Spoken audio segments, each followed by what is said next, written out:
I ja mówię, no i co powiesz o meczu? On mówi, sędziowie w tym meczu fatalni byli, nie dawali grać, co oni robią i tak dalej. Moja refleksja na temat sędziów jest taka po graniu w różnych ligach, że wszędzie nas oszukują sędziowie. Wszędzie, O, wszędzie się czuję poszkodowany. gdzieś kiedyś na Instagramie oznaczył mnie i taki śmietnik, to znaczy, że moje newsy i wywiady są do śmietnika. I wtedy była naprawdę niezła afera z tego. Słuchaj, może on po prostu mówił, że ty jesteś Karol od newsów do kosza. Czy masz w ogóle plany długofalowe? Gdzie widzisz się za 5 lat? Myślałem w ostatnim czasie, po tych różnych perturbacjach z tą pracą, o pracy w klubie, Mhm. w kontekście... GM. Witamy was w kolejnym odcinku naszego podcastu Nie ma co gdybać. Jak zwykle właśnie współprowadzący Tomek Gielo. I Michał Michalak.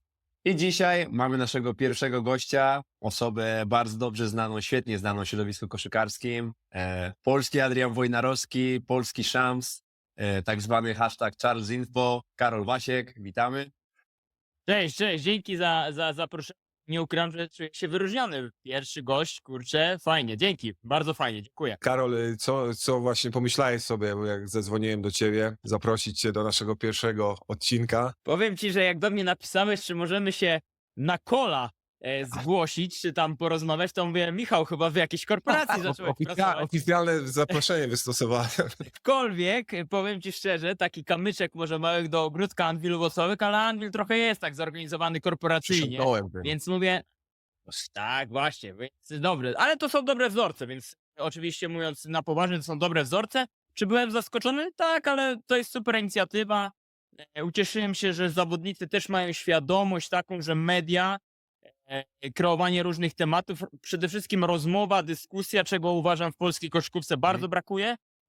Nie ma takich analitycznych, merytorycznych rozmów, więc ucieszyłem się i mówię, pewnie jak najbardziej znajdźmy termin. Znaleźliśmy szybko termin i rozmawiamy. I nie ukrywam, że byłem bardzo taki zaszczycony i czuję naprawdę wyróżnienie, że w ogóle pomyśleliście o tym, żeby z drugiej strony, czyli żebym ja przeskoczył na rolę odpowiadającego, a nie zadającego. Rozgryzłeś nas, taki właśnie mamy plan na dziś. Jednocześnie na pewno też ty do nas zjesz swoim doświadczeniem, gdzieś tam będziesz odbijał piłeczkę do nas. To co, zaczynamy w takim razie nasz odcinek.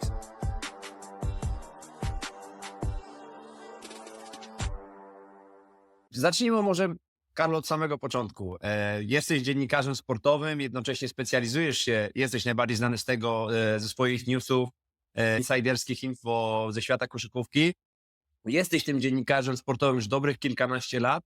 Zacząłeś tak naprawdę tą karierę w bardzo młodym wieku. Skąd akurat ta droga? Dlaczego zdecydowałeś się akurat na koszykówkę? Bo wszyscy dobrze też wiemy, że masz duże zamiłowanie na przykład do piłki nożnej.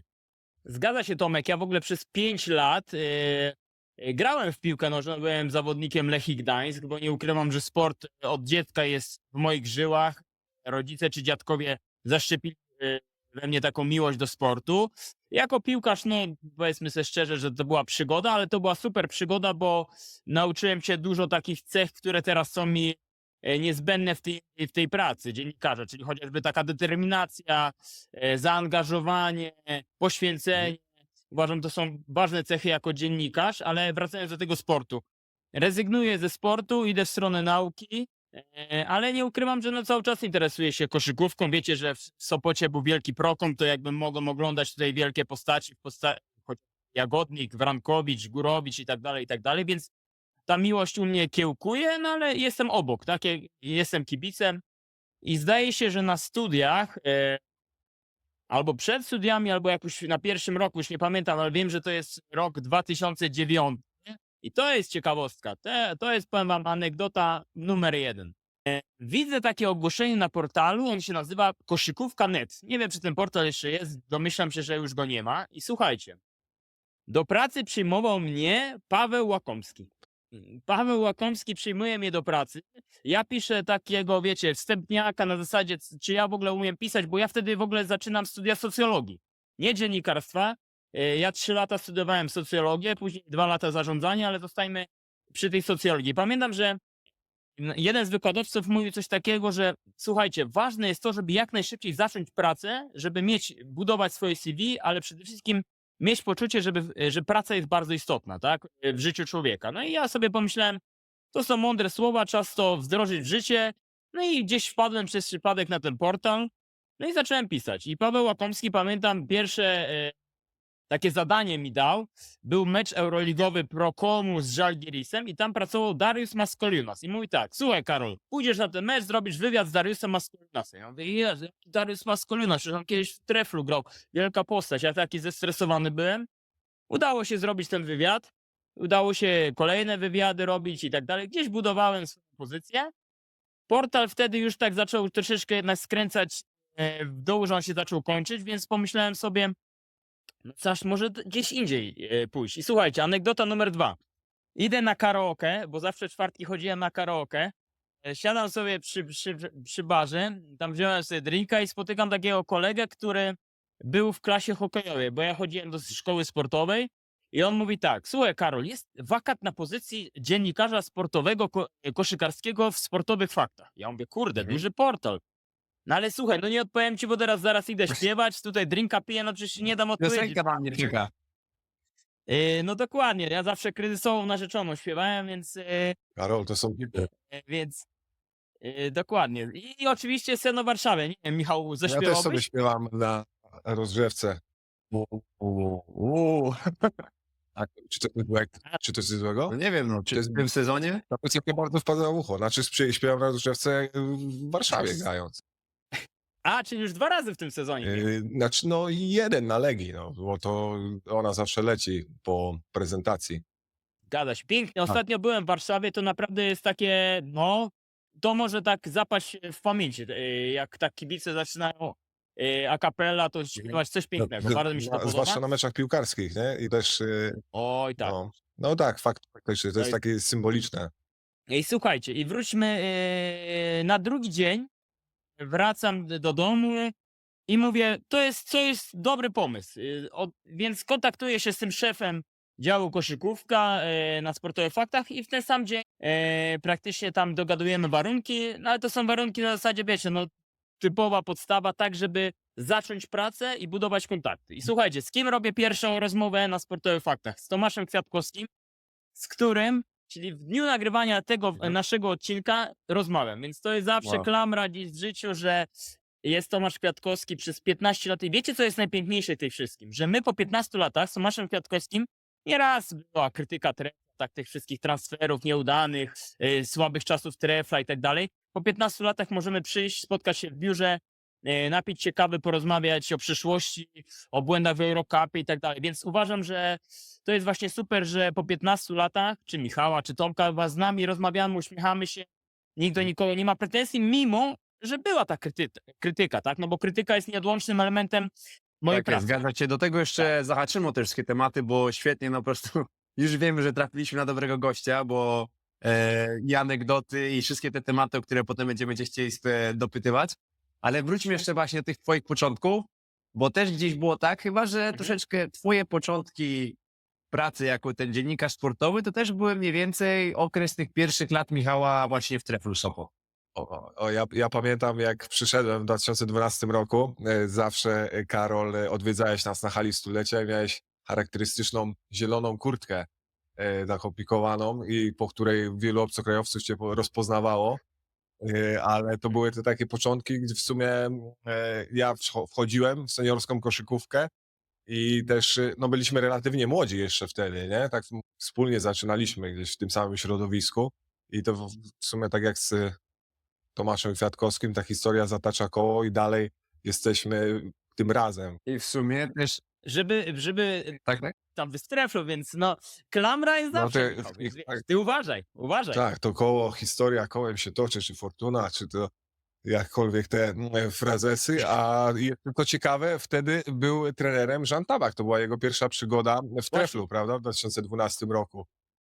Ale Ja pamiętam, wiecie co, to jest też fajna anegdota. Trenera Żana Tabako ogłosili w hotelu Hafner.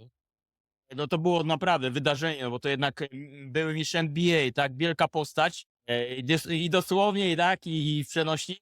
Więc przychodzę na tę konferencję i pamiętam, był taki zeszyt Tref przygotował i jednym właśnie z nazwisk był Michał Michalak, bo on wtedy podpisał 3-letnią umowę z Treflem Sopot. Był też Mateusz Jarmakowicz, Piotr Dąbrowski, ja to Wow. wszystko pamiętam. No to w ogóle ciekawy był okres, bo to wtedy przyjechaliśmy do Sopotu w sierpniu i szukaliśmy mieszkania, takie pierwsze wspomnienia z profesjonalną koszykówką. Każdy, kto szukał mieszkania w sierpniu na wynajem w Sopocie, wie, z czym to się wiąże na długi termin. Tak, ja powiem wam, że niedawno, to było po pandemii, to tutaj gdyński klub się do mnie zgłosił, mówi: Karol, może ty byś miał jakieś mieszkanie na wynajem, bo Aha. jest bardzo ciężko, więc Jest. to fakt. Ale wiesz co, doprecyzuję tylko jedną rzecz z tą kurtką. To nie była kurtka, to była taka bluza zielona i faktycznie się wyróżniałem, bo powiem wam też taką anegdotę. Kiedyś Adam Chrycaniuk spotkał mnie w Toruniu, to był mecz reprezentacji, ja miałem takie seledynowe buty i on mówi: Karol, co ty masz za buty? Ja mówię: no co, no musisz się jakoś wyróżniać. Niski jestem, no to co? A on mówi: no to jest dobry pomysł. Mały jesteś, niski, no to chociaż butami się wyróżniasz. Więc wiesz, zapamiętałem faktycznie, ta bluza była i pamiętam, że Tobiasz Grzybczak, który już wtedy pracował, zawsze pytał: musisz przychodzić w zielonej bluzie, wtedy wygrywamy. Ja to pamiętam, tak, to fakt. Tak było. Swoją drogą, trener Tobiasz Grzybczak, którego też bardzo dobrze wszyscy znamy, też mógłby jakieś tam seledynowe buty czasami założyć. No, znaczy, to też jest osoba, która przez wiele lat w Treflu, prawda? Praktycznie Tak. od początku tego Tak. nowego Trefla Sopot. Gdzieś to jest piękne właśnie, że im dłużej się siedzi w tym sporcie, gdzieś tam właśnie te relacje, które się buduje na przestrzeni lat, tak jak wspomniałeś, Karol, wydaje mi się, że to jest coś pięknego i o tym też często wspominasz, że właśnie lata mijają, a jeżeli zbudowałeś relacje na właściwych zasadach, na właściwych fundamentach, czyli tym wzajemnym szacunku, zrozumieniu też charakteru pracy, bo tak jak, nie wiem, no dyrektor sportowy ma swoje obowiązki, czasami będą one kolidowały z pracą dziennikarza, tak samo dziennikarz czasami będzie wchodził w drogę dyrektorowi sportowemu, czy tam krytykował klub. Gdzieś jednak, jeżeli na koniec końców jest właściwa komunikacja i właściwe wartości kierują tymi relacjami, to te relacje rzeczywiście potem przetrwają tą próbę czasu i oby jak najwięcej takich relacji tym bardziej w tym naszym koszykarskim środowisku, bo znamy się wszyscy bardzo dobrze, to nie jest, bym powiedział, aż tak duże środowisko i dobrze było, żebyśmy tych dobrych relacji mieli jak najwięcej, a nie jakichś małych konfliktów, czy tam za plecami jeden drugiego obgadywał. To jest piękna przemowa, Tomek, super wnioski. I gdy masz wiedzę i gdy ja też stawiam na świadomość ludzi, to znaczy ja myślę, że inteligentny człowiek wie, że zrobił źle, że popełnił błąd, że zagrał słaby mecz i dobrze wie, że krytyka jest nieodłącznym elementem sportu. To znaczy, załóżmy, Michał Michalak zagrał słabo we Wrocławiu. Pamiętam ten mecz w hali ludowej, tak? No i wiadomo było, że będziemy pisali, że Michał zagrał negatywnie, zresztą słabo, bo praktycznie nie było go w drugiej połowie i tak dalej. No to przecież wiem, że nie będzie miał pretensji, bo on sam wie, że zagra słabo. No to jest dla mnie bardzo proste. Tak było, Michał? Tak, nie czytałem tego, bo w sumie mało czytam, ale to, co mówisz na temat takiej refleksji, myślę, że jest kluczowe, nie? Bo to takiej dojrzałości na temat świadomości tego, co się dzieje i skonfrontowania się z tą rzeczywistością. I myślę, że właśnie to charakteryzuje tych ludzi, którzy długo siedzą w naszym środowisku, w sporcie, że mają na tyle dystansu do siebie, że są w stanie zdać sobie sprawę z tych błędów, które się popełnia, bo one w sumie są nieodłączną częścią sportu, życia i w ogóle naszej kariery, przygody, więc no i najważniejsze uczyć się na tych błędach, najlepiej na cudzych, ale na swoich też trzeba się uczyć. To już jest wyższa szkoła jazdy właśnie, Ale uczyć się na błędach innych. Ale w jedno nie uwierzę, Michał, że mówisz, że nic nie czytasz, nic nie wiesz. Nie. Ten, kto tak mówi, to najwięcej Tak, czyta. bo to zawsze jak poruszasz ten temat, żeby zaprzeczyć, to wtedy jakaś czerwona lampka się zapala. Ale no zostawiając, w sensie jakby już nie wnikając, żebym nie brnął w to, że się jeszcze będę bardziej bronił, ale no z pewnością tak, no i to była historia wokół tego, aczkolwiek no wiadomo, no to jest część naszego sportu, a no ty jako zawodnik skupiasz się na tym, co kontrolujesz, tak? Nie zagrałeś słabo, kolejny mecz i jest no jedno, że ambicjonalnie możesz do tego podejść, potraktować jako motywację do tego, żeby grać lepiej, udowadniać dalej. Czyli możliwe, Michał, że oficjalnie nie masz konta na Twitterze, ale jakieś tam anonimowe konto jest. Chyba że Michał może rozgryźliśmy zagadkę, kto jest pod szyldem tego konta PLK Meme. Który robi furorę wszędzie pod hashtagiem PLK.pl. No ja nie wiem, bo nie oglądam Tak. przecież. Ale powiem wam, że PLK Meme, ja poznałem tego chłopaka, nie będę mówił skąd on jest i tak dalej, żeby jak chce być tam Insiderskie to niech info, no. będzie. Ale powiem wam, że on ma naprawdę całkiem dużo, nie chcę mówić, że bardzo dużo, ale całkiem niezłe info z niektórych klubów. Ale powiem wam, że czasami mnie wkurza, no bo gdzieś, wiesz, no nie jest dziennikarzem i podaje te informacje, a wiemy, że żyjemy teraz w świecie, że kto jest pierwszy, tak? To jest jakby, a to tam pierwszy, to tak z Ameryki troszeczkę przyszło. I tutaj też mamy ten taki czasami wyścig, chociaż ja uważam, że ten wyścig jest trochę bez sensu, bo najważniejszy dla mnie jest wyścig z rzetelnością własną, tak? Ja uważam, że rzetelność najważniejsza, a nie szybkość, tak? Bo powiem wam taką ciekawostkę, że nawet jak, nie wiem, ktoś mnie wyprzedzi albo klub mnie nawet poda pierwszy, to ja zawsze staram się coś dowiedzieć ekstra, tak? Żeby kibic coś dowiedział się ekstra. I powiem wam jeszcze, czym się kieruję, żeby zawsze pisać takie newsy czy wywiady, które sam chciałbym przeczytać. To jest dla mnie taka dewiza, którą się kieruje w życiu tym dziennikarza, bo nie chcę tak, wiecie, robić na zasadzie jak maszyna czy fabryka. Tak? Jeden za drugim, nic się z tego wywiadu nie... Kiedyś tak robiłem, tylko kiedyś, jak miałem 23 lata, to musiałem jakoś zaistnieć. I musiałem zaistnieć przede wszystkim pracowitością, tak? Pokazać się, że jestem pracowity, że firma może na mnie liczyć, że jestem zaangażowany, ale teraz na przykład poszedłem w jakość, to znaczy mniej tych newsów, uważam, że są w miarę ciekawe, bo też nie chcę mówić, że są jakieś super, bo ja nie jestem od oceniania, to inni są, ale takie, że które sam chciałbym wejść i zobaczyć, o, ten francuski trener na przykład w Dąbrowie chce zrobić to i to, albo chce, nie wiem, ten zrobić to i to. To jest to, taką dewizą kieruję się w tym życiu jakby jako dziennikarz. To jest fajne, co mówisz, bo myślę, że każdy z nas do tego dojrzewa, też trochę jako koszykarze.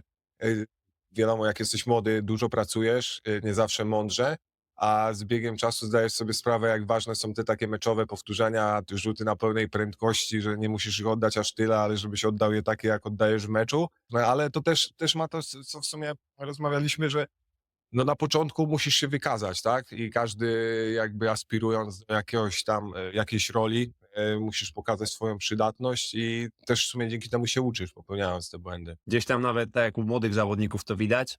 Czasami mówimy o zawodnikach, widać, że ten zawodnik jest krnąbrny, że odważnie gra, mimo że jest młody, wychodzi na parkiet z seniorami i daje się wszystko, szuka jakichś tam swoich punktów, jakichś tam widowiskowych akcji.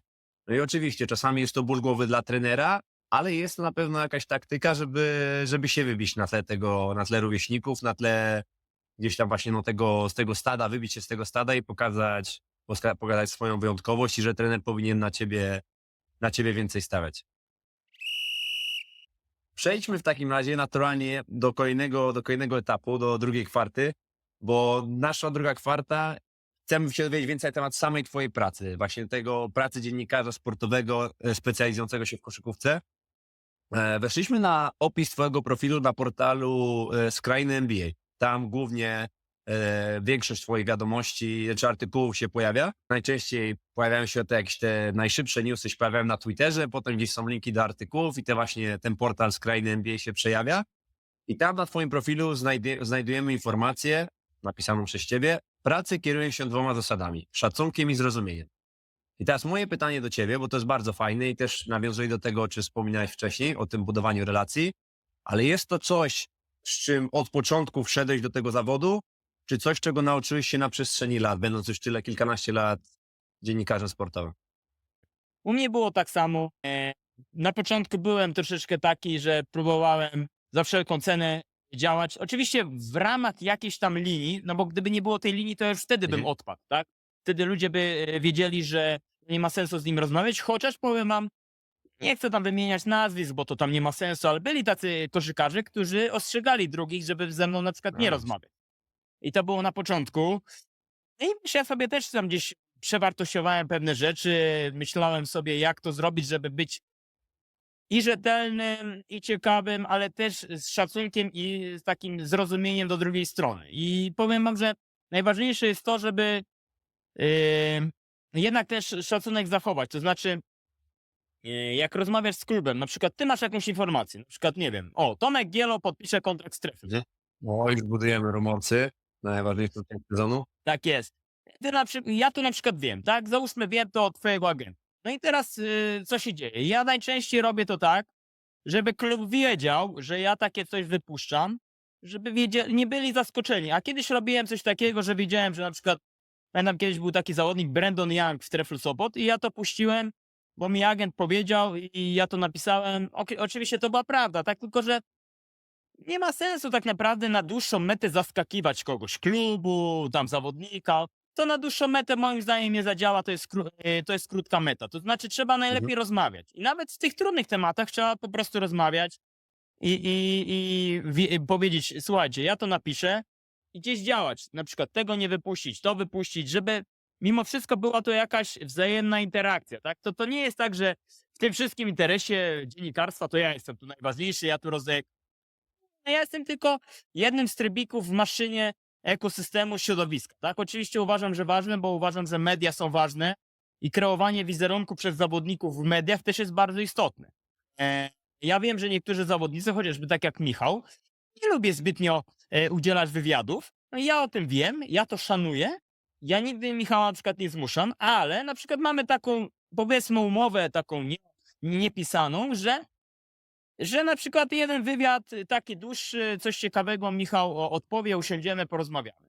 Ja nie mam z tym problemu, bo nie wszyscy zawodnicy lubią te wywiady, nie chcą, nie czują się dobrze w takiej formule, ja to rozumiem. I myślę, że to jest ten właśnie wzajemny szacunek i też zrozumienie, bo z klubem jest tak, jak wam powiedziałem, a z zawodnikami też tak jest, bo nie wszyscy kochają wywiady, tak? I ja to rozumiem. Staram się mimo wszystko im mówić, że jeśli dobrze pokażecie się w wywiadzie, powiedzieć, będą jakieś takie inteligentne słowa na temat swojego postrzegania, nie wiem, środowiska, kibiców, swojej pozycji. Chociażby uważam, że bardzo dobry i ciekawy wywiad w tym sezonie udzielił Jakub Parzyński, w którym pokazywał, jak wygląda życie po życiu. I nie ukrywam, że ten temat na przykład w ostatnim czasie bardzo mnie interesuje, bo tak dostrzegam, że, bo wiecie, ja rosłem z zawodnikami, którzy teraz mają już 36-35 lat, tak? Więc ja widziałem ich kariery. I teraz widzę, że te kariery powoli już schodzą jednak powoli już do garażu, tak? I teraz zastanawiam się, co oni będą robili. Ten temat bardzo mnie zaczął intrygować i Kuba, przepraszam, udzielił bardzo fajnego wywiadu, wiemy jaka jest jego historia i on sobie znalazł jakby życie po życiu, tak? Więc uważam, że fajnie się pokazał i kibic zobaczył, że ten Parzyński to nie jest tylko, nie wiem, walczak stawiający zasłonę, ale też inteligentny facet, który pokazał się z ciekawej strony wywiadu. Aż zabiję brawo, bo to jest po prostu miód na moje uszy jako zawodnika i całkowicie się z tobą zgadzam, że w sumie stąd też ten pomysł naszego podcastu jest dać platformę, szczególnie właśnie zawodnikom, żeby mieć platformę do wypowiedzenia się, dłuższej wypowiedzi. Często jest tak, że kiedy my udzielamy wywiadów, czy po meczu, czy na jakiejś konferencji prasowej się wypowiadamy, jest bardzo określona narracja, to się wszystko skupia wokół koszykówki, czasami właśnie mamy presję czasu, jest bardzo wiele elementów, które ograniczają nawet naszą możliwość wypowiedzenia się swobodnego. Gdzieś też są emocje po przegranym meczu, euforia po wygranym, różnie to się może potoczyć i gdzieś wydaje mi się, że przez to, i nie jest to wina nikogo, takie po prostu są realia, ale jesteśmy dość łatwo szufladkowani jako sportowcy. Na podstawie tylko i wyłącznie wydarzeń na boisku, czy jakichś właśnie tych krótkich wypowiedzi, gdzieś tam od razu jest nam przypinana łatka, którą potem dość ciężko ściągnąć, a wydaje mi się, że tak jak ja i Michał mamy pomysł na ten podcast, to jest tylko jeden z pomysłów, jeden z jakichś projektów, w których sportowcy się mogą angażować i chcielibyśmy też tego jak najwięcej widzieć i mamy nadzieję, że w jakiś sposób może my będziemy motywacją czy inspiracją dla kogoś innego, żeby również pójść podobną drogą, czy wziąć się za inny projekt, bo tak jak mówisz, to znalezienie życia po życiu to jest chyba najważniejszy mecz, jaki my musimy rozegrać później, w trakcie czy zaraz po zakończeniu naszej kariery. Jakbyś usłyszał, Karol, dyskusje w szatni, jakie czasami się pojawiają z zawodnikami, którzy mają przykładowo, nie wiem, 30, nawet w naszym wieku 32-33 lata i oni są święcie przekonani, że przecież oni będą i zarabiali takie same pieniądze, bo grają w koszykówkę, więc potem będą trenerami, że to wszystko im się samo ułoży, bo przecież oni mają doświadczenie z tylu klubów, to kluby same będą przychodziły do nich, żeby im dawać pracę, oferować jakieś tam posady. Realia są zupełnie inne. Tak jak my na przykład jesteśmy zawodnikami, w każdej drużynie tych zawodników jest między 12 a 14 razem z młodymi zawodnikami, jest tylko jeden pierwszy trener. I teraz jaka jest rywalizacja na tym rynku, żeby dostać posadę pierwszego trenera, żeby w ogóle wejść na ten poziom ekstraklasowy, najwyższą kategorię rozgrywek w Polsce czy w ogóle w Europie. Niestety to jest zimny prysznic dla wielu zawodników po zakończeniu kariery.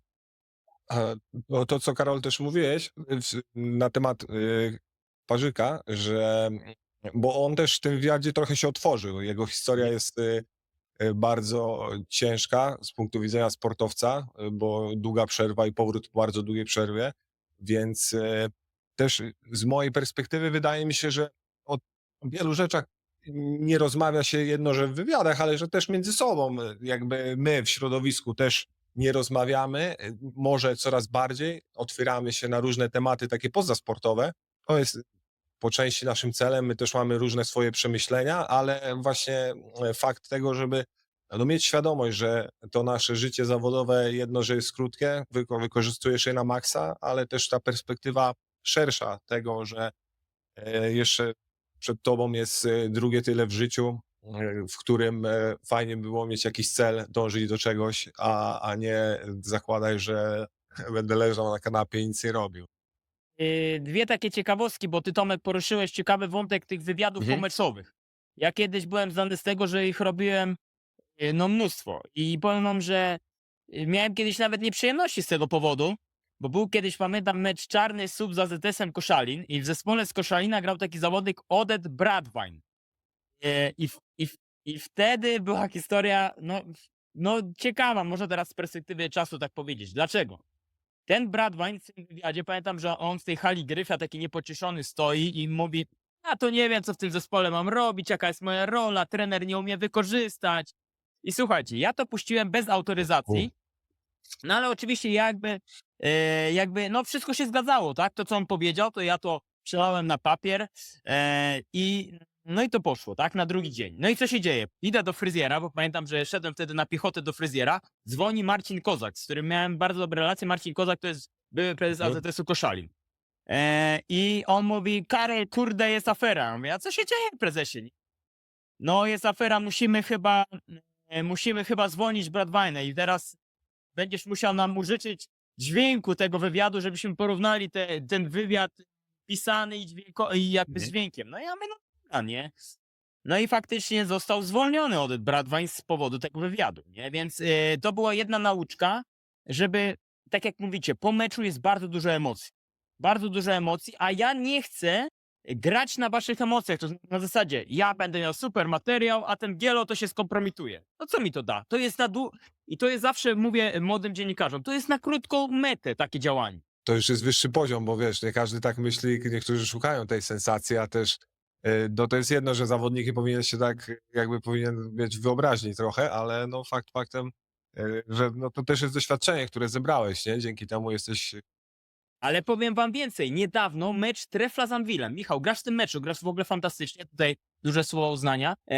Tam jest taki zawodnik Tarik Filip, który w tym meczu był taki rozemocjonowany mentalnie. Pamiętam, że wdał się w sprzeczkę taką z Justinem Turnerem i w ogóle był taki wyaltowany mentalnie. I co się dzieje? Ja mówię, po meczu do niego podchodzę, no tam znaliśmy się, więc to zawsze łatwiej. Ja mówię: słuchaj, mógłbyś tam 2 minuty mi poświęcić? No pewnie, dawaj. Nie? Ja mówię: no i co powiesz o meczu? On mówi: sędziowie w tym meczu fatalni byli, nie dawali grać, co oni robią i tak dalej. Łączka w trzeciej kwarcie na początku wyleciał za dacha i 5. faul. Dobra.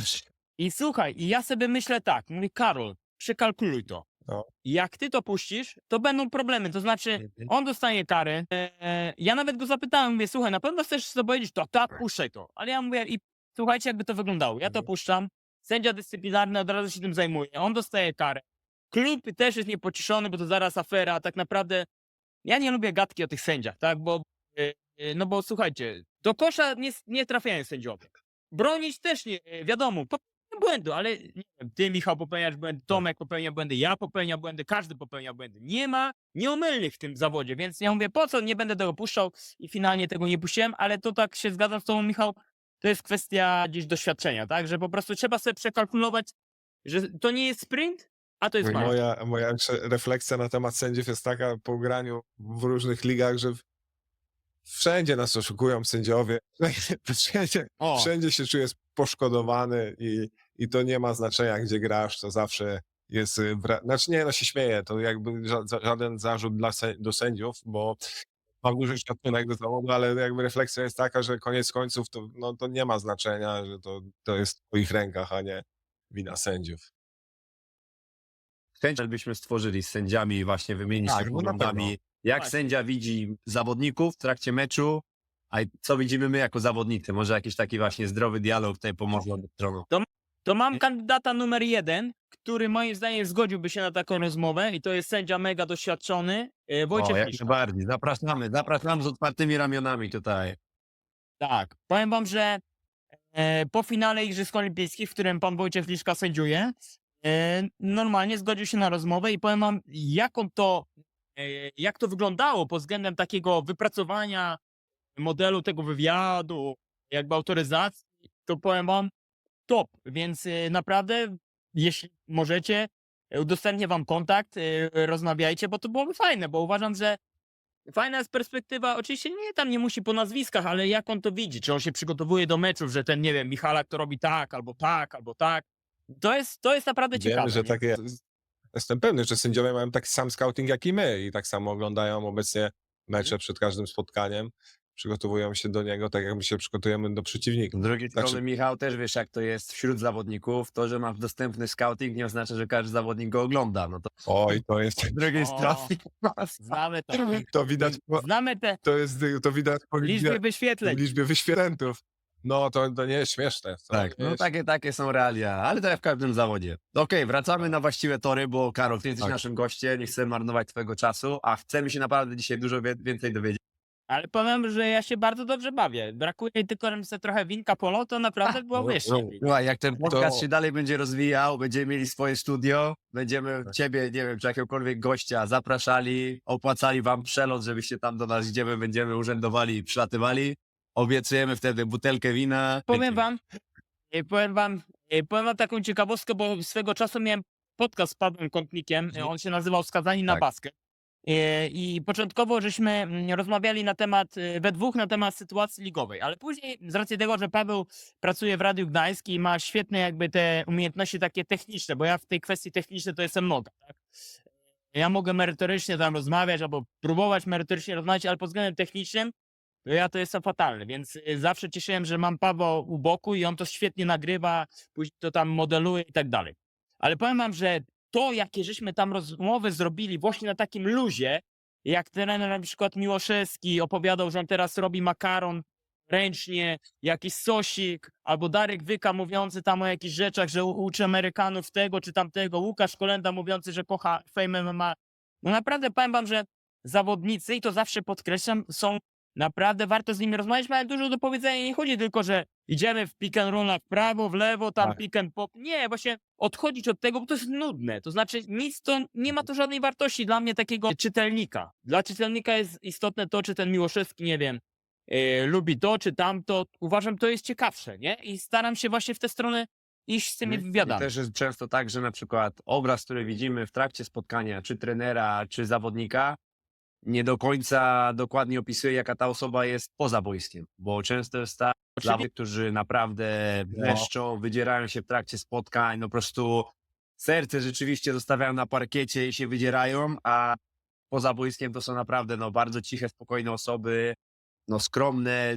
W ogóle ciężko czasami nawet nawiązać jakikolwiek z nimi dialog. W momencie, jak zawiążą ciaśniej buty na mecz, nagle się im coś tam właśnie aktywuje i są w stanie, że tak powiem, wykrzesać tą dodatkową energię. No to jest ciekawe właśnie, jak ten obraz często jest różny z doświadczenia już jako zawodnicy. Myślę, nie wiem, czy kibice do końca sobie zdają z tego sprawę, właśnie jak bycie na boisku i poza boiskiem często diametralnie różni się pod względem charakteru i tego, jaki człowiek jest faktycznie. Zgadza się.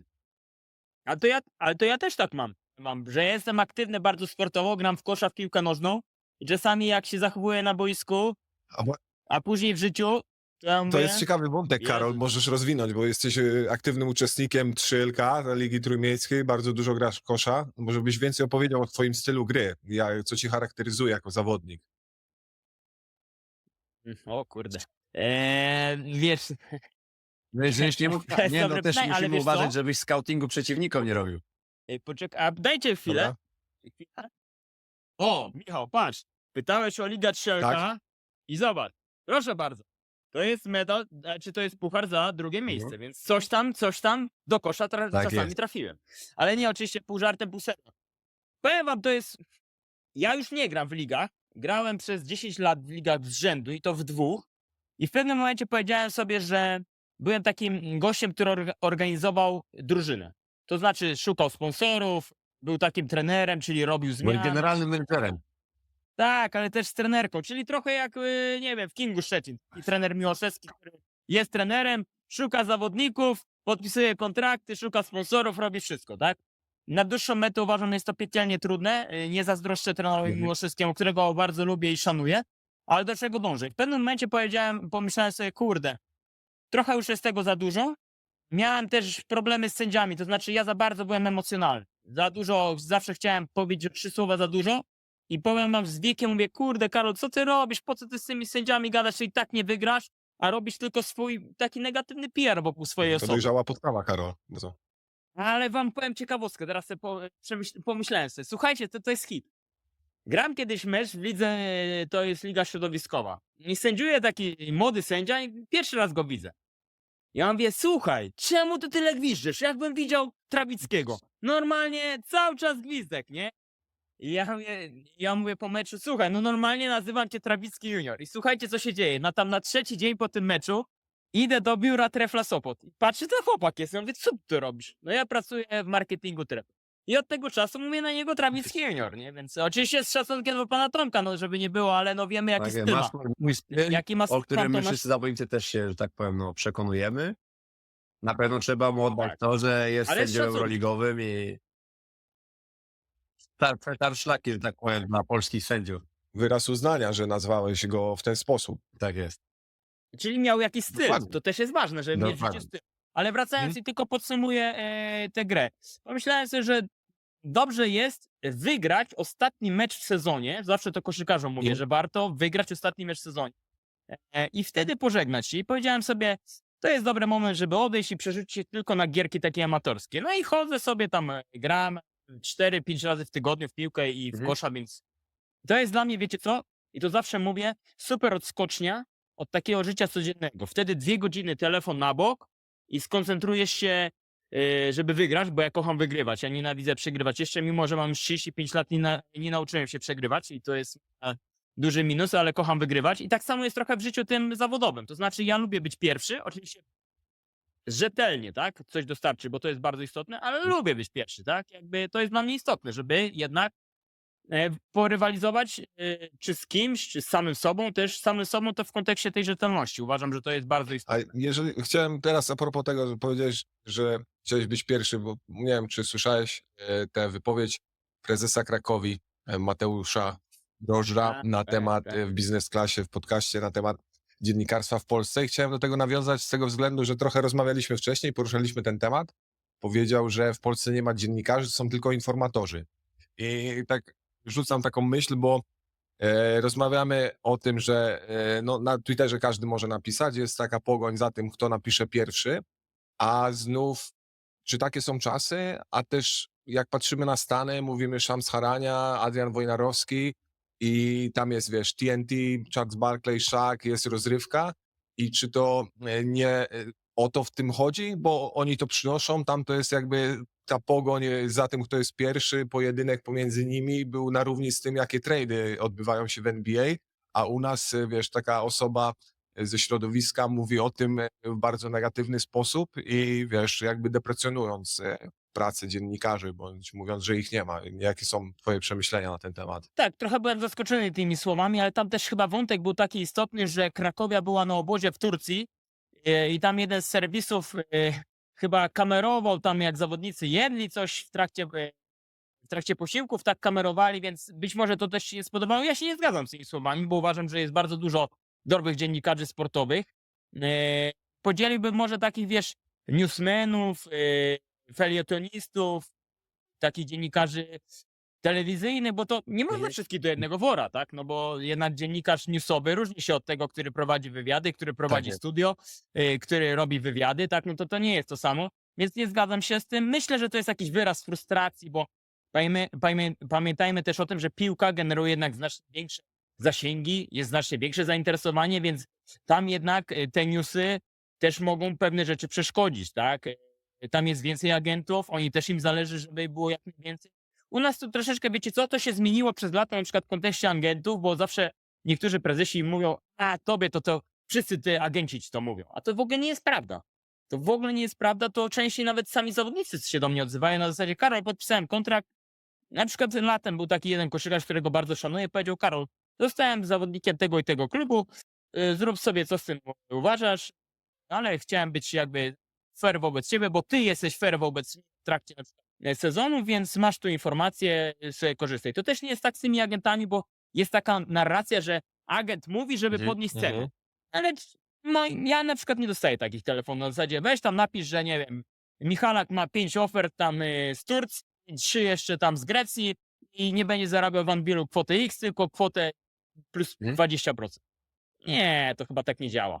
Bo myślę, że prezesi też są już na to wyczuleni, wiedzą, kto gra, a jaka jest A sprawa. kto w takim razie najczęściej się z tobą kontaktuje w twojej pracy? Właśnie najczęściej masz kontakt bezpośrednio z zawodnikami, z agentami, z trenerami. W Polsce to prawda nie mamy aż tylu dyrektorów sportowych, no ale są też prezesi. Z kim jak naprawdę, jak wygląda, jakie relacje masz z każdą z tych osób i kto najczęściej, czy to ty wykonujesz telefony do nich, czy oni do ciebie? Przybliż nam troszeczkę bardziej Wiesz co? charakterystykę twojej pracy. Kurczę, o czekajcie chwilę, pokażę wam coś. O ile tutaj to jeszcze ma, ale chyba ma. O, mam, patrzcie. Będzie Lista widać. Polaków. To jest słynna lista tak wolnych jest. Polaków. I słuchajcie. I tam jest dużo tych nazwisk zawsze, co roku. I niektórzy koszykarze sami do mnie piszą tak trochę pół żartem, pół serio, mówi, Karek, możesz mnie już wykreślić. No i co to oznacza? Że on pokazuje mi, że gdzieś już podpisał kontrakt albo jest bardzo blisko. Po prostu wiesz co, Tomek, zrobiłem sobie jakiś czas temu, kilka lat temu tą listę wolnych Polaków. Pamiętam, że siedziałem z Frasunkiewicz, który notabene bardzo dużo mnie w koszykówce nauczył. I mówi, weź Karol kartkę, tam idź do baru, zrobimy listę wolnych Polaków. No i później to wrzuciłem do sieci i zacząłem tak skreślać. I taki performance trochę się zrobił z tego.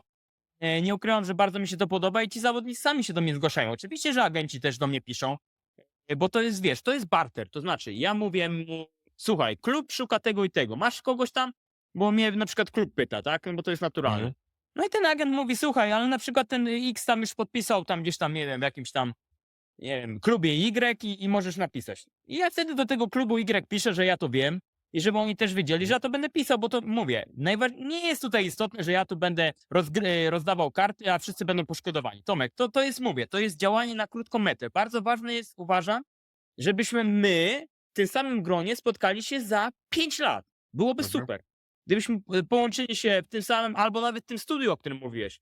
Uważam, że to byłoby, że możemy sobie spojrzeć w twarz. Ja nie chciałbym iść na mecz i żeby X czy Y nie mógł mi spojrzeć w twarz albo podać ręki. To szczerze, to ja nie chcę takiej pracy. Ja nie chcę po trupach do celu chodzić, żeby... Nie. Ja uważam, że trzeba mieć pozytywną twarz. Mimo że jestem dziennikarzem, to... A powiem wam, wracając do tej krytyki. Można skrytykować, nie ma z tym problemu. Jeśli ktoś jest inteligentny, świadomy, to wie, że ta krytyka się po prostu należy. I ja o tym wiem. I tak jest po prostu. A w takim razie twój typowy dzień, może nie dzień, skupmy się na tygodniu.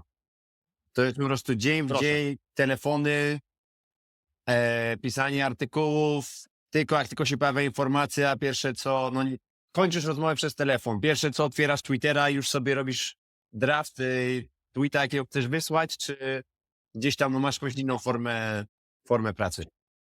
Przede wszystkim, tak jak wiesz, ja zajmuję się Polską Ligą Koszykówki, która rozgrywa swoje mecze od czwartku do niedzieli najczęściej. Więc wiemy, że od czwartku do niedzieli są te mecze. Ja staram się 8 meczów zobaczyć, no żeby mieć jednak, uważam, że trzeba na bieżąco oglądać, żeby mieć wiedzę i żeby wyrazić opinię, no to po czymś, tak? Nie z jakiejś tam szuflady, tylko żeby naocznie być świadkiem jakichś wydarzeń. To jest po pierwsze. W tym roku zaangażowałem się też mocniej w pierwszą ligę, bo nie ukrywam, że zespół z Sopotu otworzył sekcję pierwszoligową słynnych niedźwiadków, Trefla. Z racji tego, że grają tam też ludzie, których znam już bardzo długo, czy Igor Wadowski, czy Wojtek Czarolonko, właśnie Jakub Parzeński, to zacząłem też chodzić na mecze pierwszej ligi, więc też gdzieś tam poszerzam wiedzę na temat pierwszej ligi, ale jak wygląda mój dzień, to ci powiem. Zwykle staram się zacząć ten dzień jeszcze na koniec poprzedniego dnia. Co mam na myśli? To znaczy, jeśli jest, nie wiem, 20, 21, to staram się zrobić tekst na rano. To znaczy, żeby ludzie, którzy wstaną tam o 8, 7 czy 9, już coś przeczytali. Więc planuję taki tekst na 9. No i później wstaję koło 8 i gdzieś tam zaczynam działać, tak? Jakby mam taki kajet wypisany, co ja mam zrobić na dany dzień, które teksty mam zrobić, których zawodników, z którymi porozmawiałem. Do tego oczywiście dochodzą newsy transferowe, bo tego tak naprawdę nie jestem w stanie przewidzieć, kiedy to się wydarzy. Bo mogę dostać telefon, będąc na przykład na kawie z jakimś zawodnikiem, albo nie kolegą, czy dziewczyną, czy tam kolwiek innym. I ja muszę działać na bieżąco. To jest bardzo ważne, żeby reagować. To znaczy, ja uważam, żeby być dobrym dziennikarzem, to trzeba się poświęcić tej pracy. Po prostu i to tak na 15-20 godzin na dobę, bo wiadomo, sen jest bardzo istotny, ale musisz działać. To znaczy nie na zasadzie, a dobra, ktoś mi coś tam powiedział, dobra, to tam olej. Ja nie mam takiego podejścia, bo nawet jeśli to jest, nie wiem, transfer GTK, nie wiem, Torunia, tych klubów takich mniejszych, to ja tego nie lekceważę, bo uważam, że jeśli ja pokażę zlekceważenie takim klubom, to nie będą chcieli ze mną rozmawiać. A to przecież nie o to chodzi, że tylko będę pisał o Anwilu. To kiedyś był taki zarzut do mnie, że ja piszę tylko o Anwilu, bo to Anwil się klika. Ja tam robię clickbaity. Nawet kiedyś Michał Fałkowski, którego oczywiście szanuję i pozdrawiam, miał zawsze zastrzeżenia, że to też jest taka fajna anegdota. Był kiedyś taki zawodnik Iwan Almeida. No kojarzycie go na pewno. Michał chyba nawet z nim grał. Zgadza prawda? się. I nawet zdobywał mistrzostwo Tak Polski. było. I słuchajcie, Anwil zaczynał sezon bez Almeidy i wtedy było tak głośno, czemu tego Almeidy nie ma. Ja się z nim skontaktowałem i on napisał, że on wtedy mi tam wyraził chęć powrotu do Anwilu. I ja taki tytuł właśnie dałem, że możliwy powrót Almeidy. I pamiętam, że to był hit, że Anwil Włocławek z konta klubowego odpisał mi, że to jest clickbait. Mhm. Ja mówię, o kurde, teraz co ja mam zrobić? Że nie jest to clickbait, no bo przecież ja rozmawiam z tym zawodnikiem. A co lepsze, i to jest puenta tej historii, że po miesiącu Anwil go zatrudnił. Tak, no i możliwe, że byłeś inicjatorem tego transferu, bo wydaje mi się, że miałeś też takie historie, że Miałem. mogłeś być Miał. inicjatorem, podsuwać pewne pomysły, prawda, swoimi artykułami. Tak. I to jest koszykarz, który nazywa się Władimir Dragicewicz. Czarnogórzec, zawodnik. No ja bardzo lubiłem jego grę, mimo że był krnąbrny, miał duże ego, ale lubiłem jak obsługiwał pick and rolla z koszarkiem. To było coś pięknego. To był po prostu fachowiec, tak? Ale do czego dążą? On skontaktował się w trakcie sezonu ze mną i powiedział: słuchaj, musisz coś zrobić, żebym wrócił do tej Polski. Ja chcę w tym Zastalu grać. Daj mi numer do prezesa Jasińskiego. Ja mu daję ten numer, on się skontaktował. Ja oczywiście piszę tekst, że Dragicewicz chce wrócić do Polski. No i po 2 tygodniach wraca do Polski, tak? No takie są historie, wiecie. I znowu bym pokazał tę listę wolnych Polaków, ale naprawdę uwierzcie mi, że trenerzy do mnie piszą i tak: kurde, Karol, dobrze, że zrobiłeś tę listę, chociaż wiem, kto jest No. wolny. Więc, Szacun. więc to są takie A historie. Karol, tak, bo tak w sumie prowadzi mnie to do pytania, jak ocenić, czy dziennikarz jest dobry? Bo z jednej strony mamy kliki, gdzie artykuł się klika, ale realnie nie zawsze masz wpływ na to, czy artykuł się klika, bo po prostu może być duża baza kibiców, odbiorców, więc o jednej drużynie artykuł będzie się bardziej klikał niż o drugiej. Czy znowu to jest to, że jakby sprawdzalność twoich informacji jest duża, czy ilość informacji, które podajesz jest duża? Jakby co twoim zdaniem ma? No, po części rozmawialiśmy o tym, ale co ma największe znaczenie? Myślę, że rzetelność. To znaczy, że takie mam wrażenie, że ludzie myślą, to jest uważam dla mnie super, że jak ten Wasiek napisze, to powiedzmy 90-95% to się zgadza. Ja oczywiście miałem swoim tam tej przygodzie, bo też nie lubię mówić, że to kariera. To dla mnie taka fajna przygoda. Kiedyś, wiecie, był taki koszykarz Janik Franke, Tak. taki Holender. Aha. On powiedział takie słowo enjoy the ride, czyli taka przejażdżka życiowa. I ja to tak traktuję, że Mhm. dla mnie to jest super, że ja mogę być w sporcie, że mam kontakt z koszykarzami, trenerami, działaczami, chociaż nie lubię tego słowa, prezesami to tak nazwijmy. I my się wzajemnym szacunku, tak? Że ja na przykład mogę porozmawiać tutaj w Sopocie z prezesem Trefla jak z takim człowiekiem, tak? Nie na zasadzie prezes, dziennikarz, tylko po prostu jak z człowiekiem. To jest dla mnie super i pozdrawiam prezesa Marka, bo jest naprawdę super gość. Ale do czego dążę z tym? Myślę, że rzetelność, Michał, jest najważniejsza. Myślę, że jakbyś tak przeplatał 2 dobre newsy, 2 kijowe, 2 dobre, znowu 3 złe, ludzie nie pójdą za tobą. to trochę jak z trenerką. To znaczy szybko wyczujesz, czy trener to To fake, prawda, prawda? to prawda, bo to w ogóle, że udawanie czegokolwiek w długim terminie raczej się nie sprawdza. No nie, no że ciężko, możesz być, wiesz, aktorem przez tydzień, przez miesiąc, no ale jak masz sezon 10 miesięcy, prędzej czy później twoje prawdziwe oblicze się wszystkim pokaże i im więcej tego właśnie nawijania makaronu na uszy, oszukiwania rzeczywistości, tym potem jeszcze bardziej, tak powiem, to się odbija no, przeciwko tobie. Karol, masz jakąś anegdotę, widzę. Nie no, wiesz co, już tyle tych trenerów przeżyłem z tym nawijaniem makaronu na uszy, że Kawa, ciasteczko? no, znamy tę historię przecież, nie? Jakby ja widzę, że u niektórych trenerów marketing jest istotny, tak? Ja to widzę, no ale za tym nie idą Mhm. wyniki, tak? No i jednak trener jest rozliczany z wyników. Oczywiście super, że on zrobi dobry wywiad, tylko co z tego, że zrobi dobry wywiad, jak przegra ileś tam meczów z rzędu, tak? Albo no opowiada, a później zupełnie inaczej, więc to też jest istotne, nie? Żeby To jest to wrócę do tego punktu na początku. Kreować swoją rzeczywistość, ale no nie kreować się na kogoś, kim nie jesteś. Dobra. Nawet dodatkowo jeszcze dodam anegdotę od jednego z moich znajomych, z którymi wcześniej grałem w karierze.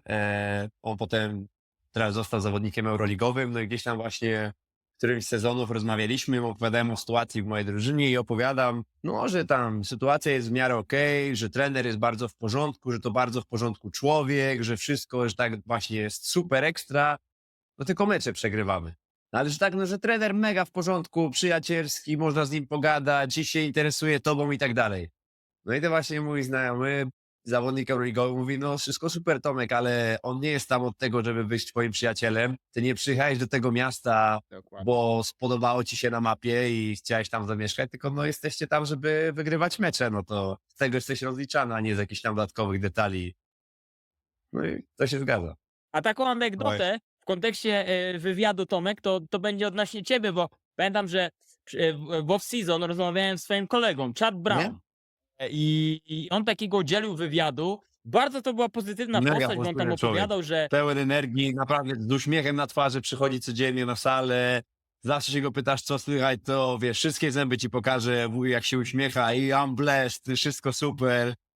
O nie, bo a propos Chada Browna, ja jak Tomek grał w Denizli w Turcji, spotkaliśmy się raz, w sumie zbiliśmy piątkę tylko przechodząc obok siebie tak naprawdę w centrum handlowym, ale jak grałem przeciwko niemu w Grecji w tamtym sezonie, jak był w Apollo Patras, czułem się, zlepiając z nim miśki i gadając przed meczem, jakbyśmy kurczę się, wiesz, spotkali jak starzy, dobrzy kumple i on taką zawsze pozytywną energią bił, nie? Tam, no, ale wiesz, dożyłem do tego, że on udzielił takiego, wiesz, pozytywnego wywiadu, że on tu będzie królem zbiórek, że on tutaj super. I zobacz, no już go nie ma. I ja powiem szczerze, że ostatnio byłem w programie Kanale 5 i powiedziałem, że no dałem się nabrać na to, no, że on będzie super, że tu wszystko, no wszystko generalnie było dobrze, tak, że ten będzie Mazurczak, że on będzie te lotki dawał nad kosz i generalnie no, tu będzie Aklesor. No i zobaczcie, nie ma gościa, tak samo na przykład Reggie Lynch. A jeszcze, Karol, wracając do tematu twojej historii, bo przez wiele lat pracowałeś w Sportowych Faktach, ale w ostatnim czasie nastąpiła zmiana barw. I jak to się wydarzyło, że rozstałeś się z Sportowymi Faktami, którym przez tyle lat oddałeś kawał swojej zawodowej pracy? Tak, po 13 latach, po napisaniu ponad 20 000 artykułów, jakby moja przygoda się dobiegła końca. Oczywiście, no, ja chciałem kontynuować swoją przygodę z WP, nawet miałem takie plany, żeby gdzieś tam zbudować taki, wiesz co, wiecie, to taki swój jakby, być takim gościem, który będzie utożsamiany z WP tak na bardzo, bardzo, bardzo, bardzo długo. Naprawdę nie myślałem, że w ogóle będę zmieniał pracę. Po prostu dobrze się tam czułem, jakby wszystkie znałem te struktury i tak dalej, i tak dalej. Ale słuchajcie, w tym miejscu, w którym teraz siedzę i nagrywam z wami rozmowę, siedziałem, pamiętam, to był w ogóle czwartek, 11, jakoś 00, pisałem kolejny tekst o Anwil Włocławek, tak notabene, i dzwoni do mnie szef. Ja mówię, kurde, że bardzo rzadko dzwoni, ja mówię, ciekawe co chce. No i dzwoni mój tak, słuchaj Karol, mam taką informację, nie wiem do końca jak to przekazać, no ale powiem. No musimy się niestety rozstać, nie? Tak z dnia na dzień. No ja mówię, to ciekawie teraz jak moje życie się potoczy. Bo wtedy był to taki strzał, naprawdę, to był taki strzał, że zmroziło mnie, nie wiedziałem co będzie dalej. Ten sam dzień jakby podpisaliśmy tam dokumenty, rozstanie i tak dalej i ja pamiętam, że dostałem taką informację, że no w sumie Karol już nie musi świadczyć usług, a to był marzec. I wiecie, co ja wtedy powiedziałem? Myślę, że warto to, żebym teraz to powiedział tak, żeby to wybrzmiało. To znaczy ja powiedziałem, słuchajcie, ja chcę zostać. Ja chcę zostać do czerwca, bo sezon Orlen Basket League, czy tam Energa Basket League kończy się w czerwcu. I z szacunku do kibica ja chcę zostać. Nie zostawię go w marcu, gdy cały sezon prowadziłem newsy, wywiady i ja nagle ich opuszczę na zasadzie zwolnili mnie, teraz mam was gdzieś. Nie. Bo ja naprawdę mam szacunek do ludzi, którzy wchodzą, czytają, komentują. I ja mam do nich szacunek i uważam, że chciałem mieć do nich szacunek taki na zawsze, bo uważam, że też dzięki im mam pracę. To tak jak wy macie pracę też dzięki kibicom. No szanujmy się, budżety klubów też są proporcjonalne do tego, ile kibiców na dany mecz przychodzi. Tak jakby Anwil ma najlepszą publikę, to też ma największy zasób gotówki do budżetu, tak? Więc u mnie to też jest istotne.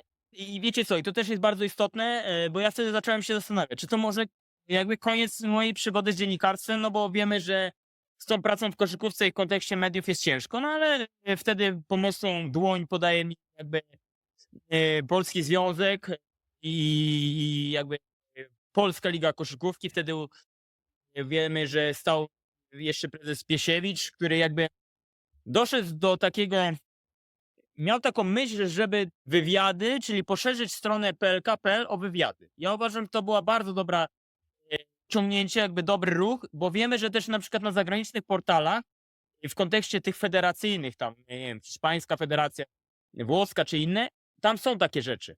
To po prostu są tam ludzie, którzy tworzą takie treści, żeby pokazywać zawodników na zasadzie, co mają do powiedzenia po meczu, co mają do powiedzenia o osobie i tak dalej. I ja wchodzę w tę interakcję ze związkiem, czy bardziej z Polską Ligą, żeby była jasność, Polską Ligą. No i to dzisiaj jest to kontynuowane, teraz wiemy, że jest Łukasz. No i powiem wam, że to jest znowu anegdota bardzo ciekawa, bo tutaj we Wrzeszczu, czyli w Gdańsku, jedna z dzielnic Gdańska, jest taka firma, która powiedzmy, że zajmuje się szeroko pojętą buchmacherką. No i ja tam aplikowałem do tej pracy, żeby tam czymś się tam zajmować. No i tam rozmawiałem, w sumie byłem już blisko i poszedłem po tej rozmowie na kawę w Sopocie. No i tam siedzę, piję kawę i nagle dostaję telefon z jakiegoś takiego numeru, którego nie znam. Generalnie to jest taki temat, że nie zawsze odbieram, bo myślę sobie, kurde, ktoś pewnie dzwoni, tam zaraz będzie miał jakieś pretensje za jakiś tekst albo co. Oczywiście tak pół żartem, pół serio. No ale odbieram. I okazuje się, że dzwoni facet z tej firmy i mówi, że on ma, czy ta firma w swoim portfolio ma stronę internetową z krainy NBA. No i z racji tego, że tam facet wypadł na urlop dwutygodniowy, czy ja bym podjął się pracy pisania o NBA 4 newsów dziennie. Ja mówię, kurde, ja nie pisałem o NBA już tam x lat temu. Ale ja mówię, no dobra, nie mam pracy, jak najbardziej jestem chętny, trzeba pracować. No i podejmuję się tej pracy. Oni widzą, że jestem mega zaangażowany, bo tam piszę nawet więcej niż się umówiliśmy. I przychodzę, pamiętam, w styczniu do biura i oni wychodzą z taką inicjatywą, żeby wykorzystać moje kontakty, relacje i tak dalej, żeby otworzyć zakładkę PLK. Mimo że strona nazywa się z krainy NBA, no to otwieramy jakby zakładkę PLK. No i powiem wam, że to naprawdę zrobiło, to jest dobry ruch, to był bardzo dobry ruch tej strony, bo z wyświetleń na poziomie X nawet były 2 razy więcej wyświetleń. Z racji tego, że no jednak za mną gdzieś tam ludzie stoją, jest duża powiedzmy ta liczba wyświetleń właśnie z PLK, poprzez właśnie Twittera, Facebooka, Instagram czasami i tak dalej, więc tutaj podnosi się ta liczba wyświetleń, no i strona jest zadowolona, firma jest zadowolona i gdzieś tam będzie ta współpraca, mam nadzieję, dalej kontynuowana, może na innych zasadach, ale będzie. Ale się rozgadałem. Nie, to bardzo ciekawe, co mówisz. Karol, idealnie, no po prostu my taką mamy symbiozę w tym odcinku, bo i ty idealnie nam robisz wszystkie przejścia do kolejnych etapów Tak. naszej rozmowy. Kolejny temat, który chcieliśmy z tobą poruszyć, to właśnie ten temat koszykówki w Polsce. Obecnej sytuacji. Każdy z nas, my jako zawodnicy, ty jako dziennikarz, jesteśmy częścią tego ekosystemu pod nazwą Polska Koszykówka. I mając ty ze swojej perspektywy wgląd do tych często sytuacji zakulisowych, które mają miejsce, jak to wygląda wszystko od środka, jaką diagnozę byś w tym momencie postawił koszykówce w Polsce? Czy to jest zdrowy ekosystem, czy gdzieś potrzeba właśnie jakiejś interwencji, leku, trzeba tą sytuację, ten ekosystem naprawić? podbudować, Jeszcze w obudować. nawiązaniu do tego, co mówiłeś, to jakby to jedno, co Tomek mówi, a drugie, czy to, że nie ma koszykówki w mediach mainstreamowych, czy czego to jest wina, co można zrobić, w jaki sposób można ją tam wprowadzić, twoim zdaniem? Przede wszystkim musi być e, rozmowa, dyskusja, analiza. Uważam, że tego polskiej koszykówce brakuje bardzo. To znaczy brakuje rozmów między prezesami a ligą, między trenerami młodzieżowymi, klubowymi. To znaczy nie ma wymiany informacji. Michał, to nie jest trudne wprowadzić do mediów ogólnopolskich jakiegoś dziennikarza, jednego czy drugiego i to zacząć tworzyć. Tylko po prostu trzeba gdzieś zainwestować środki. Tak jak trzeba inwestować, uważam, środki w podcast, trzeba inwestować środki, nie wiem, w YouTube'a, po prostu wyjść do ludzi z tym, co jest teraz jakby na topie, tak? No wiemy, że media idą w stronę podcastów, YouTube'a, ale też jest istotne, żeby ten ekwiwalent budować i pokazywać, że koszykówka jest produktem ciekawym, bo uważam, że koszykówka w Polsce pod względem ligowym, bo ja się zajmuję ligą, ja tak nie zajmuję się związkiem, to znaczy ja nie mam recepty, co musi być w koszykówce młodzieżowej, czy tam musi być tak, czy tak. Ja się nie znam na tym Tak. i ja powiem wam, że mam taką zasadę, że ja chętnie posłucham nawet was, czy kogoś, nie wiem, trenerów młodzieżowych, którzy tam są i oni jakby powiedzą swoje zdanie. Ja mogę powiedzieć swoje zdanie na temat koszykówki ligowej. Ja uważam, że poziom Orlen Basket Ligi wcale nie jest taki zły, jak to wszyscy malują. Ja uważam, że mecze są ciekawe, interesujące i często zawodnicy zagraniczni, wiecie co mówią? Na przykład ostatnio rozmawiałem z Justinem Robinsonem, to jest taki nowy koszykarz Śląska Wrocław, który grał kilka meczów Rasta Wechta w tym sezonie. Powiedział, że kurde, ja to się nie spodziewałem, że polska liga jest tak dobra. I ja myślę, że my często kreujemy taki negatywny wizerunek, a nie szukamy tego pozytywnych takich relacji. Ja teraz taki wątek hiszpański otworzę, Tomek, to coś dla ciebie, bo tutaj w MKS-ie pracował Boris Valibrea. On mi powiedział takie słowa, że wy Polacy to szukacie często problemów, nie rozwiązań. I mam wrażenie, że my nie szukamy rozwiązań, jak zrobić, żeby ten produkt był jeszcze lepszy. To znaczy, jak, nie wiem, poprawić chociażby może umowę z Polsatem, żeby pokazywać mecze o innych godzinach. Na przykład wycofać się z czwartku od 17:30, gdzie tam nie ma zbyt chyba dużej oglądalności, na przykład przerzucić to na niedzielę. Wiadomo, tam jest ta kwestia obcokrajowców. Bardzo mnie boli, i to was też boli, nie wiem, że An wygrał tylko jeden mecz w drugiej fazie FIBA Europe Cup. Uważam, że to jest bardzo słaby wynik. Przegrać ze Szwajcarami, 2 razy z Belgami, no sorry Michał, ale nie powinno się to zdarzyć. Uważam, że to jest po prostu słaby wynik, tak? Eurocup, jedno zwycięstwo. BCL, jedno zwycięstwo. To jest, sorry za słowa, kompromitacja, tak? I to niestety jest duży minus, że my w ten sposób nie idziemy do przodu. I tutaj widziałbym jakąś analizę, że takie okienka, 3 okienka trenerów i oni na przykład ze sobą rozmawiają. I na zasadzie jakaś wymiana. Słuchaj, my próbowaliśmy budować skład, nie wiem, w sposób taki, my taki, to nie zadziałało, to zadziałało.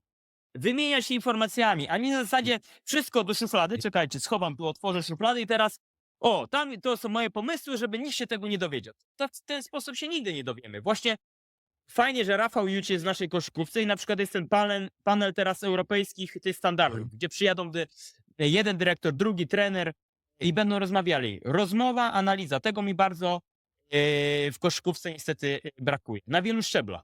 Z pewnością, tak jak zacząłeś mówić o wynikach w pucharach, a nie wiem, czy powinienem mówić, bo ostatnio słyszałem taki argument, bo to jakby wynik jest niezaprzeczalnie poniżej oczekiwań, to każdej z drużyn, tam, niezależnie czy nasz, czy innych drużyn, które grały w pucharach, a jednocześnie nasza liga też uważam, że jest specyficzna o tyle, że nie jest słaba, jest wymagająca. Wielu obcokrajowców, którzy przyjeżdżają tutaj, trochę się zderzają i mimo dobrego CV albo występów w potencjalnie lepszych ligach też mają, jak jest to dla nich wyzwaniem.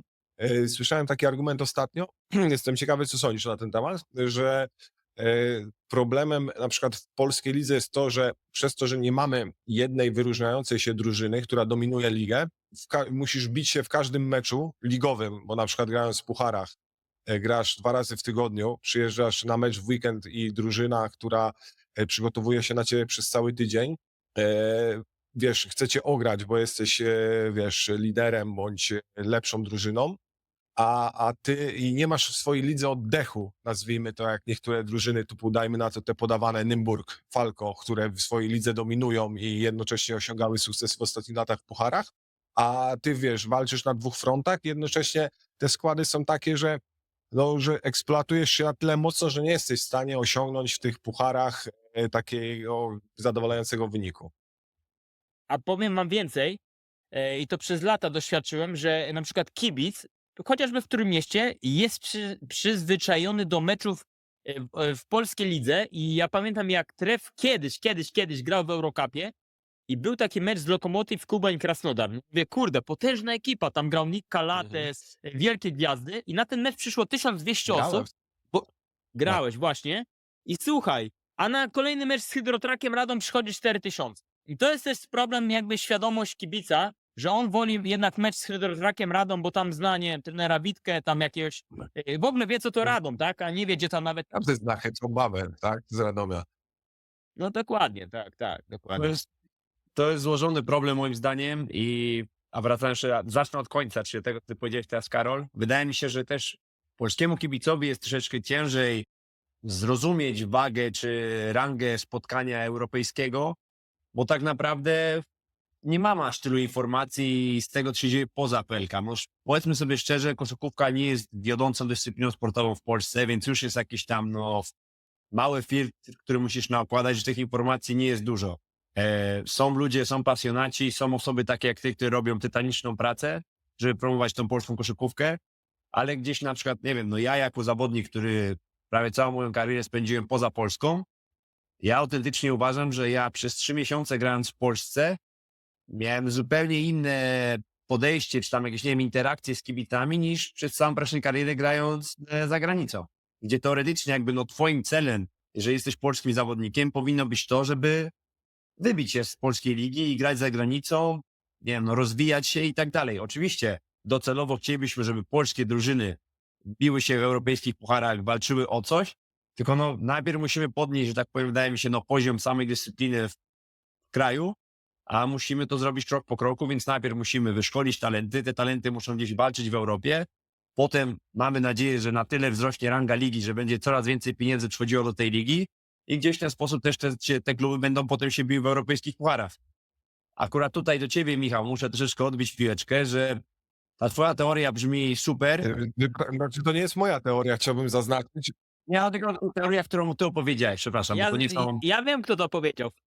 Tylko wydaje mi się, że to jest naprawdę szukanie bardzo dziwnej wymówki moim zdaniem. Tomasz, tutaj bardzo łatwy argument zbijający to można znaleźć jako kluby z Hiszpanii, które grają w dość mocnej lidze. Nie, tylko nie chodzi niż Liga Hiszpańska, która uznawana jest najlepszą w Europie. Jest to zupełnie inna kultura, dyscyplina sportu, ale zobacz, nawet kto wygrał w zeszłym roku FIBA Europe Cup? Drużyna Chemnitz.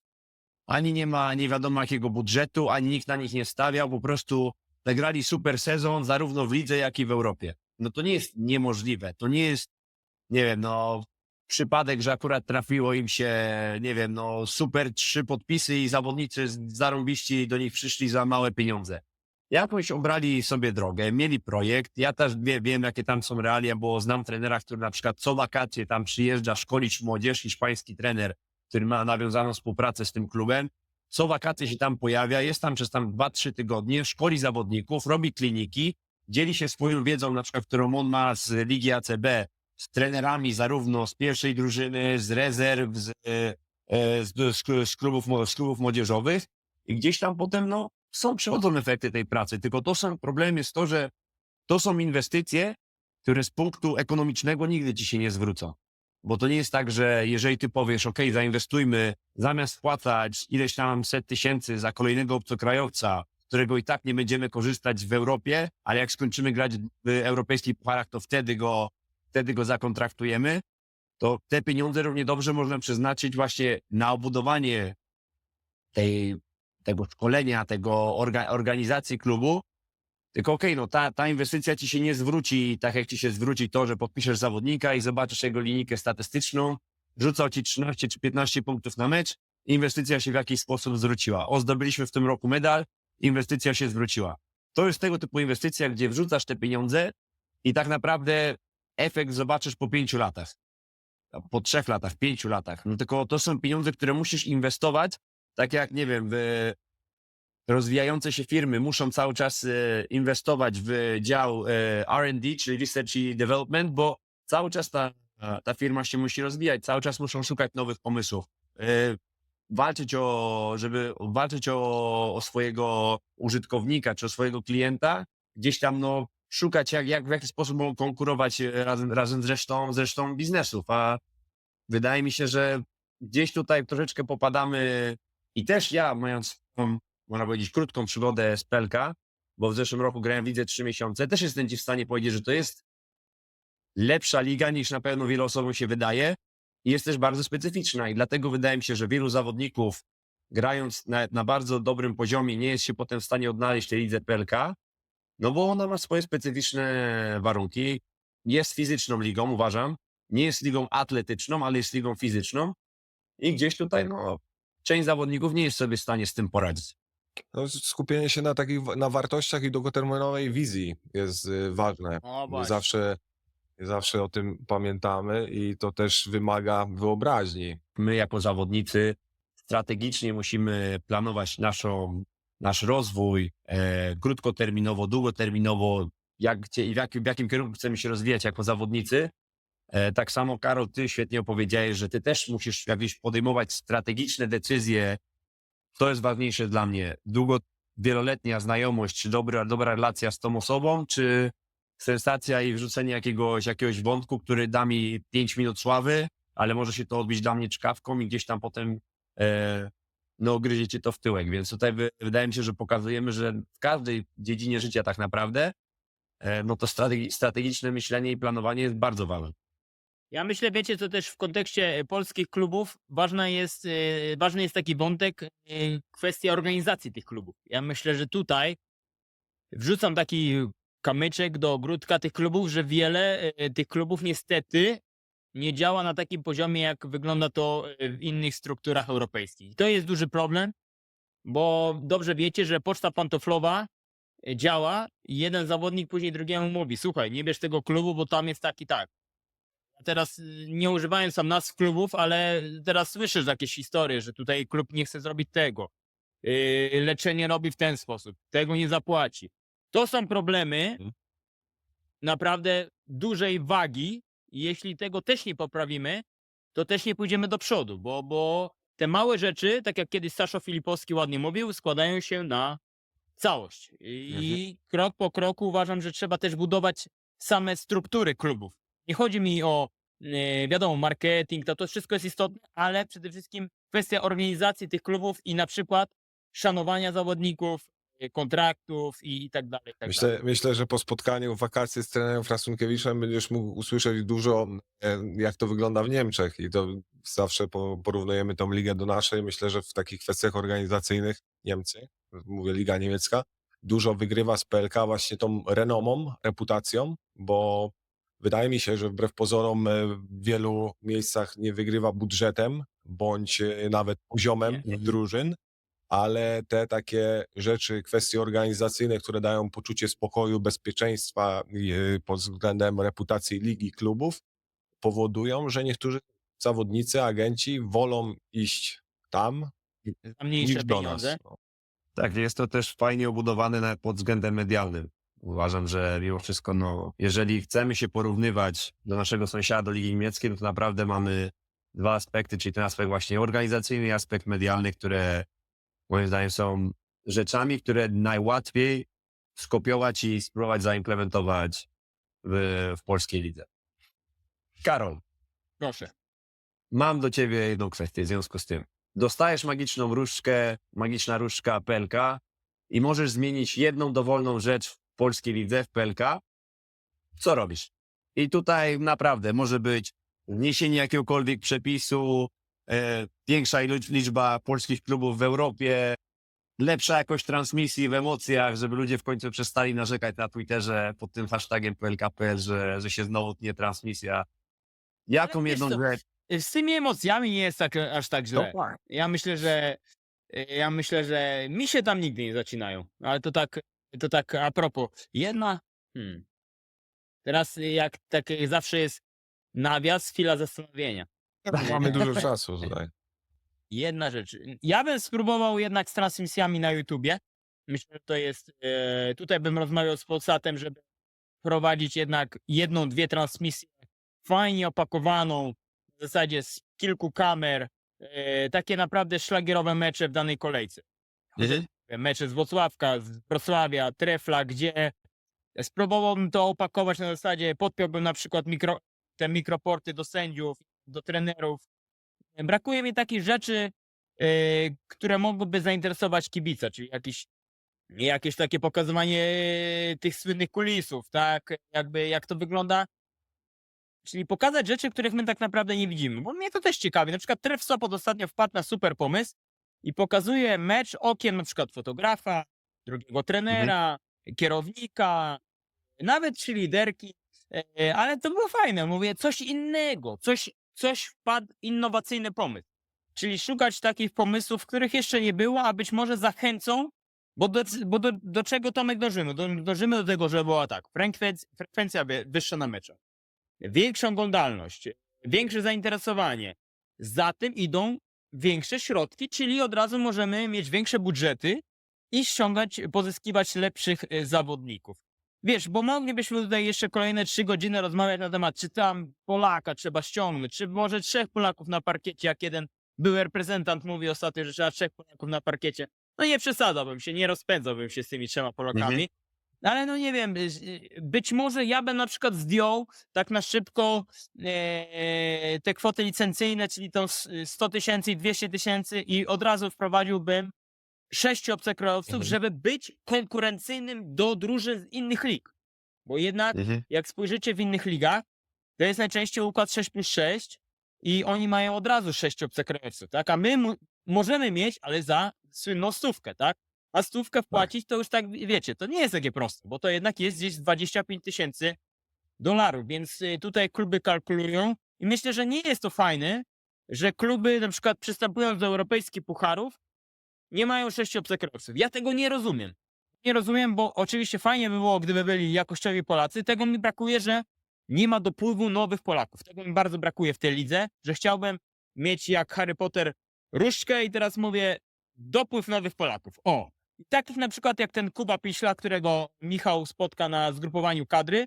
Bardzo mi się podoba w Gliwicach, fajny chłopak, gra bardzo odważnie i tak bym chciał. Takich zawodników chciałbym mieć w lidze. To znaczy co roku 2, 3 nowych dochodzi. I gdzieś taką różdżką chciałbym to zadziałać, bo to byłoby fajne mieć takich nowych bohaterów, tak? Bo ja bardzo was szanuję, tylko wy wiecznie w tego kosza grać niestety nie będziecie. No już o tym wspominaliśmy w pierwszym odcinku, ale my z Michałem uważamy, że jeszcze do Prime'u nawet swojego nie doszliśmy, więc ten Prime cały czas jest przed nami. My cały czas jesteśmy w tej skali wnoszącej. Ale ja muszę do Michała, jeśli mogę, odbić, Śmiało. bo z Michałem też rozmawialiśmy przed sezonem w kontekście Anvilu i tutaj byłem zaskoczony wyborem Michała. No myślałem, że też ważne kwestie były finansowe, ale jednak to jest duża odpowiedzialność i wyzwanie grać Michał w Anvilu. Bo wchodzisz w buty, ja to tak pisałem, nie wiem, czy lubisz w ogóle to określenie, ja pisałem, że wchodziłeś w buty Wiktora Sandersa, może nie lubisz tego określenia, ale jednak to wyzwanie było naprawdę duże, Michał. Tak, zgadzam się. I dlatego też to był jeden z powodów, dla których przyszedłem do Anvilu. Także dalej jest, bo tak naprawdę jesteśmy w połowie sezonu i wiele się nie zmieniło, bo od tego pierwszego treningu słynnego, na którym trener jasno i wyraźnie powiedział, że naszym celem jest Mistrzostwo Polski i to, że mówimy o tym w każdym wywiadzie i śmieję się, że daje to nam bardzo duży komfort pracy, bo wiemy, w co celujemy i nic poniżej. Więc no tak, cały sezon jest naznaczony tym celem i też na ten moment jesteśmy pierwsi w lidze, mamy świetny bilans, w lidze idzie nam dobrze, no z tym, że dobrze to wszystko będzie się rozstrzygać w playoffach i ten sezon zasadniczy, jak zostanie zamknięty, już nie będzie miał znaczenia i wtedy się rozstrzygnie to. To mam jeszcze jedną, bo tak sobie pomyślałem o tych różdżkach i być może Ostatnio rozmawiałem z Aaronem Celem, którego bardzo lubię i bardzo szanuję i bardzo w ogóle lubię z nim rozmawiać na temat koszykówki, bo to jest taki gość, który ma fajne pomysły i ma duże doświadczenie. I powiedział mi na przykład, że polskiej lidze jest zbyt dużo zmian w trakcie sezonu. Nie ma tej tożsamości, to znaczy we Francji na przykład z tego, co on mi opowiadał, jest możliwość 3 zmian plus ten transfer medyczny. Jak tam zawodnik wypadnie na 6-7 tygodni, to wtedy można przeprowadzić taki transfer. I tutaj to jest ważne. To znaczy, brakuje mi często w tych klubach tożsamości. To znaczy, zaczynamy ze składem X, jest słaba selekcja. Tutaj też jest taki wątek, że często jest niestety zła selekcja. I później wymieniamy, tak. I ten kibic, który przychodzi na mecz, to nie wie, czy tam, kto tam będzie w tym składzie, kurde, czy ten zagra, czy ten nie zagra. I to mi tu brakuje selekcji. To jest tak, selekcja, tożsamość i kontynuacja. To są takie 3 elementy, które bym gdzieś próbował nad nimi pracować. Znaczy nie implementować od razu, bo wiemy, że to jest tak trudno od razu, ale pomyśleć sobie, żeby każdy klub miał jakąś tożsamość. My gramy tak, my staramy się grać tak, my staramy się grać o to i tutaj szanuję trenera Ernaka za to, że powiedział gramy o mistrzostwo. To jest super, wziął tę odpowiedzialność, wszystko poniżej mistrzostwa jest tak. I tutaj kamyczek do ogródka trefla. Pozdrawiam prezesa Marka, bo powiedział w wywiadzie, że on będzie zadowolony z medalu. Ja mówię, ale jak z medalu? Jesteś mistrzem Polski, to grasz o mistrzostwo, żeby obronić złoty medal, a nie grasz o medal. No jak może satysfakcjonować brązowy medal, nawet okej, w tej wyrównanej w lidze, ale musi cię satysfakcjonować tylko złoto.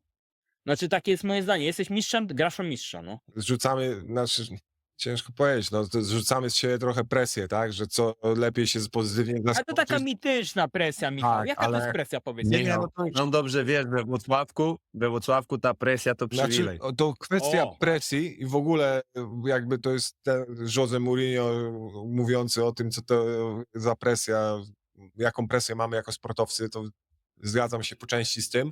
Użyłem tego słowa bardziej, żeby oddać motyw, o którym mówimy. Teoretycznie lepiej pozytywnie się zaskoczyć, ale też jednocześnie no, dobrze wiemy, o co gramy tutaj we Wrocławku, jakie są oczekiwania nasze wobec siebie i wszystkich No dookoła. ale to mam takie pytanie. Tak. Czy na co dzień ty myślisz, kurde, ten Ernak powiedział, że my gramy o złoto, to jak ja teraz wyjdę po tej zasłonie tam, kurde, to ręka zadrży, bo on powiedział, że gramy No o nie, złoto. no Dla nie mnie to mo- jest takie mityczne. Nie może, nie, w sensie, to, jak to Tomek, nasze powiedzenie, he who hesitates is lost, tak? Nie, ten, kto się waha, jest stracony, więc to nie możesz myśleć o tym na bieżąco, w sensie to jest coś takiego, co myślę każdy z nas ma z tyłu głowy, że to jest cel, do którego dążymy, ale jakby na bieżąco to wszystko jest proces, tak? Te piękne określenie. Tak jest. Ale no tak, no mówimy, no wiadomo, grasz o to, żeby wygrać każdy kolejny mecz. No, to zdarzyły nam się potknięcia w tym sezonie, ale celem końcowym jest wygranie w playoffach. To nie znaczy, że możemy przegrywać i że dobra, tam ogarniemy się na koniec, tylko budujemy przez cały sezon i na ten moment myślę, że jesteśmy na dobrym torze, ale to wszystko na koniec będzie zweryfikowane tym ostatecznym wynikiem. No i myślę, że fakt, że jakby mamy tak jasno postawiony cel, pozwala nam też z tą myślą pracować i w tych momentach, kiedy coś nie idzie po naszej myśli, albo gdzieś tam, nie nazwałbym tego rozluźnieniem, tylko po prostu no, masz jakieś obiektywnie gorsze momenty jako drużyna, no to kiedy rozmawiamy ze sobą, no to wiemy, o co gramy i trzeba się szybko zebrać do kupy, żeby wrócić na właściwą ścieżkę. Więc może jeszcze chciałem a propos tego tematu, co rozmawialiśmy, bo mówimy o tym, że obecności w mediach, w social mediach i na ile myślisz, Karol, porównuje sobie trochę nas, koszykarzy, do siatkarzy, nie? No wiadomo, że to jest zupełnie inne wartości medialne, dyscyplina jest na zupełnie innym poziomie, ale jednocześnie siatkarze są też na innym poziomie pod względem obecności w mediach, pod względem takiej rozpoznawalności na Instagramie. Wiadomo, że to niesie się wraz z sukcesami, ale co byś powiedział na temat szeroko pojętej obecności nas jako grupy zawodowej koszykarzy w social mediach i wykorzystaniu tego i wpływu na popularność koszykówki w Polsce? No generalnie nie ma tego, nie? Nie ma co jest tutaj, nie ma co ukrywać, że no, wiesz co, mi brakuje czegoś takiego, bo za każdym z was jest jakaś historia. I nie chodzi mi o koszykarską historię na zasadzie, że Gielo to robi to, a Michalak robi to. Bo to tam, to nie jest takie ważne i to nie jest też ciekawe, no bo to jest ciekawe dla koneserów, ale mi chodzi o to, żeby wyjść z bańki koneserów i zainteresować ludzi spoza bańki tych koneserów. I ja uważam, że przydałoby się, i tutaj jest zawsze, mówię, taki mały apel do klubów, czyli do klubów, w których wy na przykład gracie. No Tomek teraz wiemy, że gra poza granicami, ale grał też w Stali. To znaczy, żeby porozmawiać z zawodnikami, na przykład w trakcie, nie wiem, off-season, w trakcie przygotowań, i każdego rozpoznać, jaka jest jego jakby historia. To znaczy, co on robił w dzieciństwie, jak wyglądało jego dzieciństwo, czy może ukształtowało, a może jak wyglądały studia, bo wiemy, że dużo Amerykanów jest, i tak dalej, i tak dalej. Ja na przykład powiem wam taką historię zawodnika, którego bardzo lubię. To jest zawodnik Górnika Wałbrzych, Toderyk Goczer. Mhm. I jak on ma historię? On ma historię taką, że on kocha podróżować. To znaczy, jak ma 1 albo 2 dni wolnego, albo 3, to on wsiada w samolot we Wrocławiu i wylatuje i odwiedza Rzym, Londyn, i to wszystko w tym sezonie odwiedza. Jakoś tam Barcelonę, on kocha w ogóle Barcelonę, to jest jego ulubione miejsce, on mógłby tam żyć. Zrozumiałe. Ale do czego dążę? To mi powiedział jakiś tam jeden z jego kolegów, mówi, weź zapytaj tego Goczera, on kocha podróżować. I to jest właśnie to, żeby pokazywać zawodników w innym świetle niż tylko pick and roll, pick and pop. Bo ja uważam, że nie wiem, Kamil Łączyński, twój kolega Michał, z zespołu, z Anbilu, na przykład ma biznes swój od kilku lat. I można byłoby z nim o tym fajnie porozmawiać.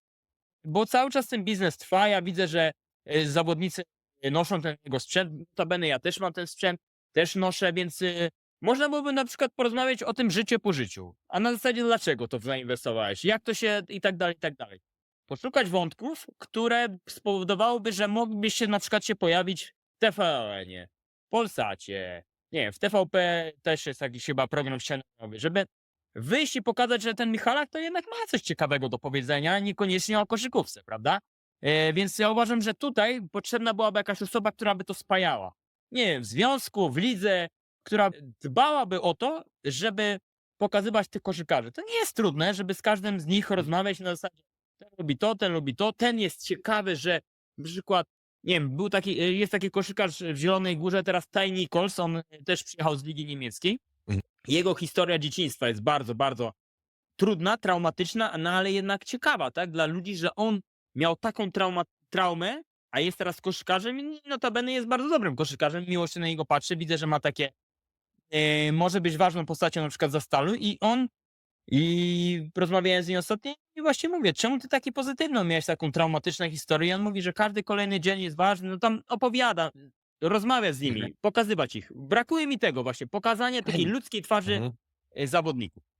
Wiesz co, tak odbijając troszkę piłeczkę, to jest bardzo fajne, co powiedziałeś, że fajnie jakby była jakaś osoba, która byłaby w stanie te historie właśnie wyciągnąć z zawodników, bo mam wrażenie, że zawodnicy często, mimo że mają coś do powiedzenia, boją się powiedzieć cokolwiek. I nie mówię, że się boją, bo nie wiem, no po prostu strach nad nimi wygrywa, ale często wiem, bo nawet też sam takie miałem etapy, że miałem pomysł, żeby coś wrzucić na social mediach, czy na Twitterze, czy wdać się w jakąś dyskusję i zaraz z tyłu głowy pierwsza myśl, jaka się pojawia, ale już wiesz, zaraz ktoś ci skomentuje, skup się na graniu, skup się na treningu, a przecież co ty się wypowiadasz, jak ty 2 ostatnie mecze przegrałeś, to skup się na koszykówce, bla, bla, bla, bla, bla, bla i gdzieś tam właśnie, wiesz, no wydaje mi się, jest pewna blokada, jesteśmy na świeczniku jako sportowcy, bo taka jest natura naszej pracy, że jesteśmy przede wszystkim oceniani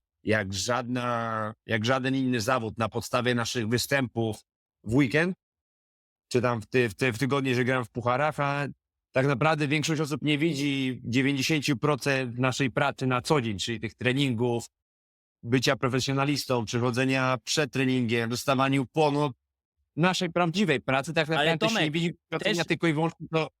Też Tak? nie wiszą waszych zainteresowań, nie wiedzą o waszych pasjach, nie wiedzą o waszych relacjach, jakichś tam opiniach na taki temat czy inny, nie wiem, inwestycjach, przecież zarządzaniu pieniędzmi. To są bardzo ciekawe wątki, bo wy możecie się też świecić przykładami dla innych, młodszych zawodników. I to jest bardzo istotne. Mówię, uważam, że brakuje takiej osoby, która by to spajała, tak mówiąc. Pokrótce też taki apel do zawodników, że jak macie coś ciekawego do powiedzenia i chcielibyście o tym powiedzieć, to nie bójcie się napisać do jednego, drugiego dziennikarza, bo to nie jest żadna ujma, bo przecież warto czasami podzielić się jakimiś spostrzeżeniami, a może komuś na przykład pomożecie albo wykorzystacie ten element, żeby na przykład komuś pomóc. Ja na przykład powiem wam, że jestem dziennikarzem, ale staram się wykorzystywać swoje zasięgi, żeby też na przykład ludziom pomagać.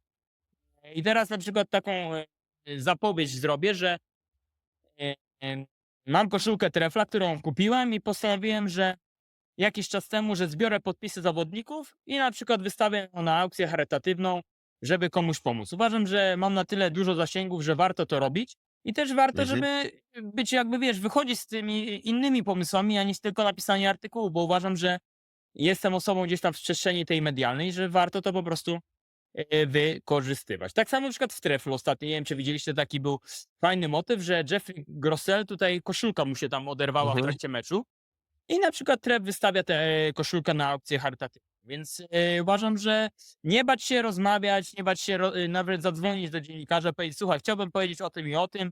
Być może ty o tym nie wiedziałeś, no bo to jest często, ja nie jestem alfa i omega, ja nie znam wszystkich problemów, nie znam wszystkich transferów i to też jest istotne, żeby po prostu rozmawiać z ludźmi. To jest jakby, chciałbym, żeby była też kwintesencja tej całej rozmowy taka, żeby była gdzieś dialog, rozmowa, czego mi w koszykówce polskiej brakuje. Czyli zagramy w małą grę z tobą. Gra będzie polegała po prostu na tym, że zadamy ci pytanie albo stwierdzenie i będziemy oczekiwali twojej odpowiedzi, prawda bądź fałsz. I jeżeli jakiś tam będziesz miał od siebie komentarz, albo my wyczujemy, że coś tam kryje się za twoją odpowiedzią, będziemy drążyć temat dalej. Proszę bardzo. Pasuje? Super. Idziemy. To pierwsze stwierdzenie, prawda fałsz. Zamieniłbym moje obecne kontakty i relacje na takie same, ale w świecie piłki nożnej. Jest to wielowątkowe stwierdzenie, w ogóle, to jest świetne pytanie, Tomek, bo ja odpowiem na końcu prawda albo fałsz, bo ostatnio sobie o tym myślałem, bo ja bardzo lubię kanał Meczyki, notabene. I tam jest, oglądam dużo programów o piłce nożnej, o polskich klubach, bo nie ukrywam, że koszula bliższa ciału, ja lubię polską ekstraklasę, mimo że poziom może nie jest najwyższy, ale lubię. I sobie myślałem, kurde, ci ludzie mają taką wiedzę, ale ja sobie myślę, przecież ja też mam taką wiedzę, powiedzmy, na podobnym poziomie w koszykówce. I tak sobie myślę, kurde, gdybym miał taką wiedzę w piłce nożnej, to ja też bym sobie może siedział w tych meczykach. Nie musiałbym sobie, wiesz, zawracać głowy, czy ten mikrofon tam mam przypiąć tu, czy ta kamera ma być tu, czy będzie mnie słychać, czy będzie jakieś eko. Tylko wchodzą sobie do studia, kawkę sobie biorą i popijają, mówią, że ten Michalak to w następnym sezonie będzie grał tu czy tu, znaczy tam mówię o piłce, o koszykówce, ale no on tam mówi, że piłkarz ten przychodzi tamten. Siedzi sobie taki Tomek Budarczyk, którego naprawdę podziwiam, bo ma fajne te newsy i siedzi sobie w studiu i mówi: a tutaj agent do mnie napisał. Znaczy to jest w ogóle super, nie? Naprawdę fajnie to Mhm. patrzeć. Ale wiesz co? Nie wiem, co ci odpowiedzieć, wiesz czemu? Bo ja bardzo lubię ludzi z koszykówki. Naprawdę poznałem ich bardzo dużo, którzy stali się też moimi takimi ludźmi, z którymi rozmawiam na codzienne tematy, z którymi piję kawkę, rozmawiam. I ja nie wiem, czy w piłce nie zginąłbym w tej mnogości tych wszystkich dziennikarzy, więc chyba powiem, Tak. że nie. Świetna odpowiedź. Właśnie to jest ciekawe, co powiedziałeś, że mimo może nawet i większego sukcesu zawodowego, jaki byś miał z tych relacji w piłce nożnej, są rzeczy w życiu jednak ważniejsze niż tylko ten sukces zawodowy i właśnie tak powtarzasz w tych relacjach. Gdzieś ten spokój, te relacje i te przyjaźnie, które masz teraz, no, są dla ciebie cenniejsze niż to, czy... Powiem ci więcej, Tomek. Może wiem, że to taki slogan, też często zawodnicy o tym mówią, że pieniądze naprawdę nie są aż dla mnie najważniejsze, bo powiem wam, że ja chciałbym wrócić do początków moich. Ja zaczynałem pracę, gdy za miesiąc pracy mi płacili na przykład 100 zł, 200 zł. I pamiętam taką anegdotę. Kiedyś nie mieliśmy w domu samochodu i ja byłem jeszcze młody, więc musiałem tam z Moreny jechać do Gdyni, bo wtedy pamiętam, był taki mecz Arki ze Zniczem Jarosław. No i poprosiłem tatę, żeby pojechał, żeby gdzieś tam mnie zabezpieczał i on, wracamy już tam o 23, mówi: no i po co ty to, synek, robisz, dla kogo ty to robisz, przecież to 100 zł tylko zarabiasz. I pomyślałem sobie, i teraz mu pokażę, że przez taką ciężką, tytaniczną pracę dojdę do takiego poziomu, że będę mógł się z tego utrzymać. Nie mogę z całą świadomością powiedzieć, że się z tego utrzymuję, że to jest moja praca, że nie muszę odpukać, bo chciałbym robić to jak najdłużej, ale też nie kosztem, że za wszelką cenę, bo uważam, że też takie relacje interpersonalne, które zbudowałem przez lata, więc są dla mnie kluczowe, nawet cenniejsze niż finanse. Super, no cieszę się, to jest świetne przemyślenia. W sensie, no to w sumie to, co tak rozmawialiśmy między sobą, że takie posiadanie celu i dlaczego to robisz jest często dużo ważniejsze niż sama gratyfikacja finansowa. To, że robisz i sprawia ci to przyjemność i to, co rozmawialiśmy w kontekście tego, że jak skończymy grać w koszykówkę, fajnie jednocześnie znaleźć kolejną rzecz, która będzie cię pobudzała do działania w życiu po koszykówce. Michał, Tak, mam nadzieję, że jak skończysz grać, mam nadzieję, że to będzie za 10 zgadzam się. lat, ale że na gofry się spotkamy. Ale No, za 10 naturalnie, z dużą chęcią. No właśnie, i to jest właśnie w tym wszystkim najpiękniejsze, Michał, że my możemy spotkać się na gofry i porozmawiać sobie nieoficjalnie o koszykówce, a dobrze wiemy, że w tych rozmowach dowiadujemy się najwięcej. Dużo bardzo wartościowych rzeczy, nie tylko związanych ze sportem, a może Właśnie, wręcz właśnie. głównie nie związanych ze sportem. No ale to tak, no ale taka jest rozmowa, prawda? Zaczynamy o koszykówce, przechodzimy płynnie do innych elementów i za to właśnie kochamy życie, że nie rozmawiamy tylko o koszykówce, tylko o innych aspektach życia, bo uważam, że to jest bardzo istotne. Nie można cały Dokładnie. czas rozmawiać tylko o koszykówce czy w ogóle sporcie. Uważam, że mamy wiele dziedzin życia, o których naprawdę trzeba rozmawiać, bo jest bardzo dużo ciekawych elementów. Tak, gdzieś tam koniec końców jest ze sobą powiązane, gdzieś tam właśnie to życie personalne zawsze się przecina z tym życiem Ja, zawodowym. ja nie przeczytam kolejnego pytania, ja mam pewną myśl, bo Dobra. teraz popularnie jest Kanał Zero, który jest prowadzony przez Krzysztofa Stanowskiego, który też zaczynał w bardzo młodym wieku w piłce nożnej. Przeszedł bardzo długą drogę do momentu, w którym jest teraz i no, ciekawi mnie to, jakie są twoje cele zawodowe na przyszłość, czy masz w ogóle plany długofalowe, gdzie widzisz się za 5 lat? No w kontekście Stanowskiego to na pewno nie będę kandydował na prezydenta, tak? Więc to spokojnie. Wiesz co? Prezydenta Gdańska. No, tak, rozwinę ten wątek pod tym kątem, że na pewno chciałbym pisać, bo ja się dobrze czuję w pisaniu. Chciałbym, żeby za 5 lat ludzie nie tylko mówili, że jestem takim newsmanem, bo chciałbym, żeby ta łatka troszeczkę została odklejona i uważam, że ja też robię, to z mojej perspektywy, ciekawe rozmowy z ludźmi i uważam, że chciałbym, żeby ludzie to też docenili. Ale inny wątek, powiem wam, to może was zaskoczę. Myślałem w ostatnim czasie, po tych różnych perturbacjach z tą pracą, o pracy w klubie. Mhm. W kontekście, GM. tak, bardzo, nie ukrywam, że bardzo mi się podoba proces budowania zespołu. To jest temat, który mógłbym kiedyś z wami poruszyć. To wiadomo, przy innym spotkaniu, ale bardzo intryguje mnie temat budowania składów. Transferów, dlaczego ten, nie inny zawodnik, profilowo, rozmowy z trenerami, dlaczego bierzemy tego i tego. Ten temat bardzo mnie intryguje. Tak. Bardzo ciekawy temat poruszyłeś, bo w sumie nawet może, żeby cię zmotywować jeszcze bardziej, mamy nawet przykład najlepszej lidze świata w NBA. Był przecież taki przykład David Kahn bodajże, dawny GM Minnesota Timberwolves. Dostał tę posadę, będąc wcześniej przez wiele lat no takim właśnie insiderem, reporterem relacjonującym po prostu wydarzenia i przebieg sezonów drużyny.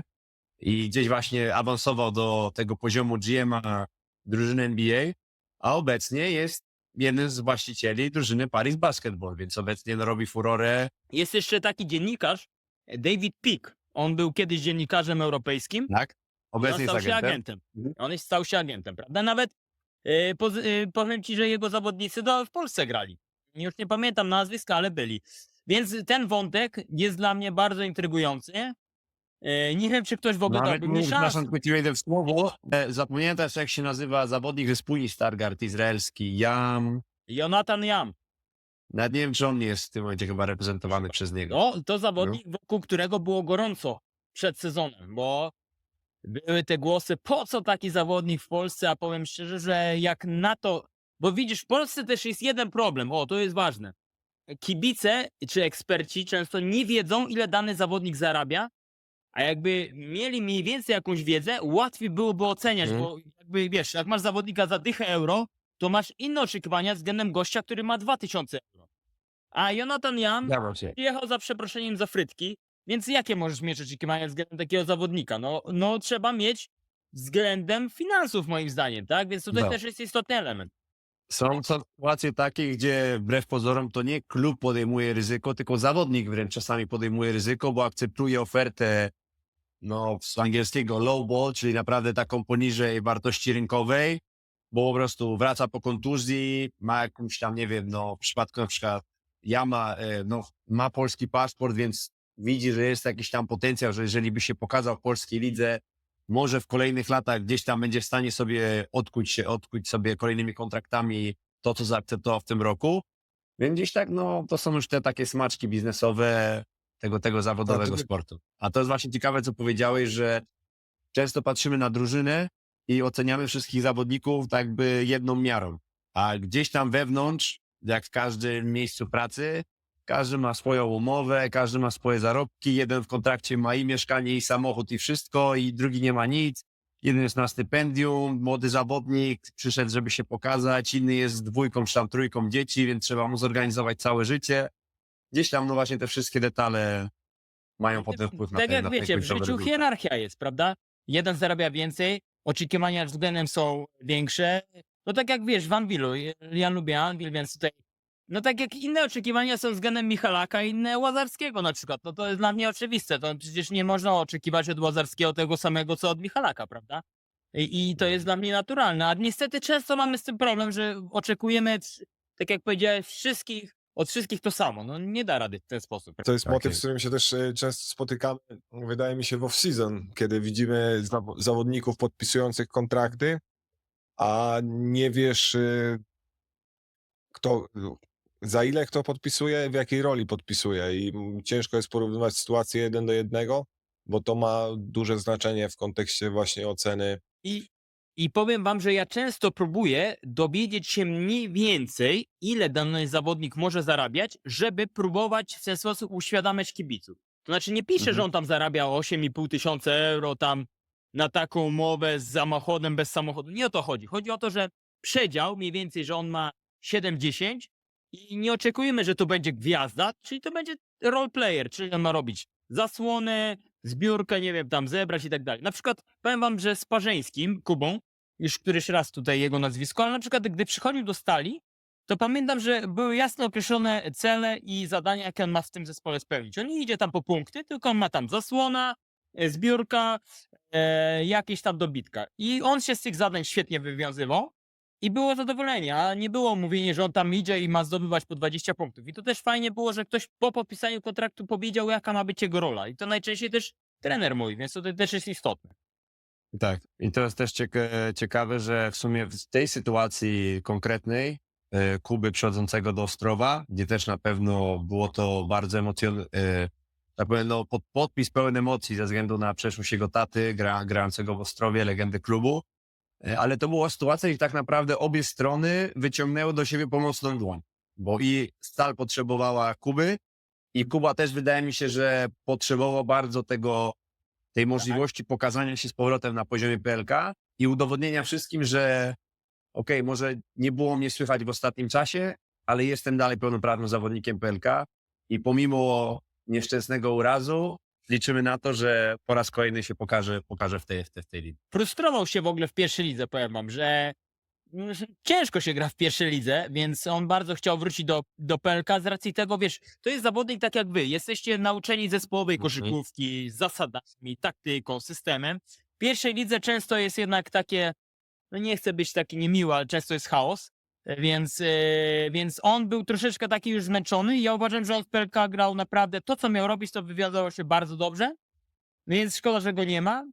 No ale wiesz co, teraz ma przerwę, no można się spotkać w jego bawialni, więc Mili Mali. naprawdę polecam. Tak. Tak jest, polecam, bo Byłem. ja co prawda, ja o taką ciekawostkę mam opowiem, bo w wakacje pojechałem do Kuby i Kuba, i tak przychodzę tam, jakieś ciastka były, a on mówi, nie spróbuj czegoś innego. I spróbowałem granoli i granole teraz codziennie jem na śniadanie, więc tutaj dzięki Dobra. Kuba, dzięki tobie mam nowe śniadanie, więc naprawdę szacunek. Więc nie, to tak wiesz, to jest też fajne, bo pokazał mi coś innego. Z Kubą mam dobry kontakt, często rozmawiamy. Wierzę i trzymam kciuki za niego, że on jeszcze wróci, bo wiemy, że z tym ścięgnem Achillesa no nie jest niestety łatwo. Trzymamy za niego mocno kciuki, oby szybko i sprawnie wrócił do pełni zdrowia. Tak jest. Okej, przechodzimy do kolejnego stwierdzenia. Prawda, fałsz? Karol, zdarzyło mi się napisać artykuł, gdzie byłem nieobiektywny wobec danej konkretnej drużyny.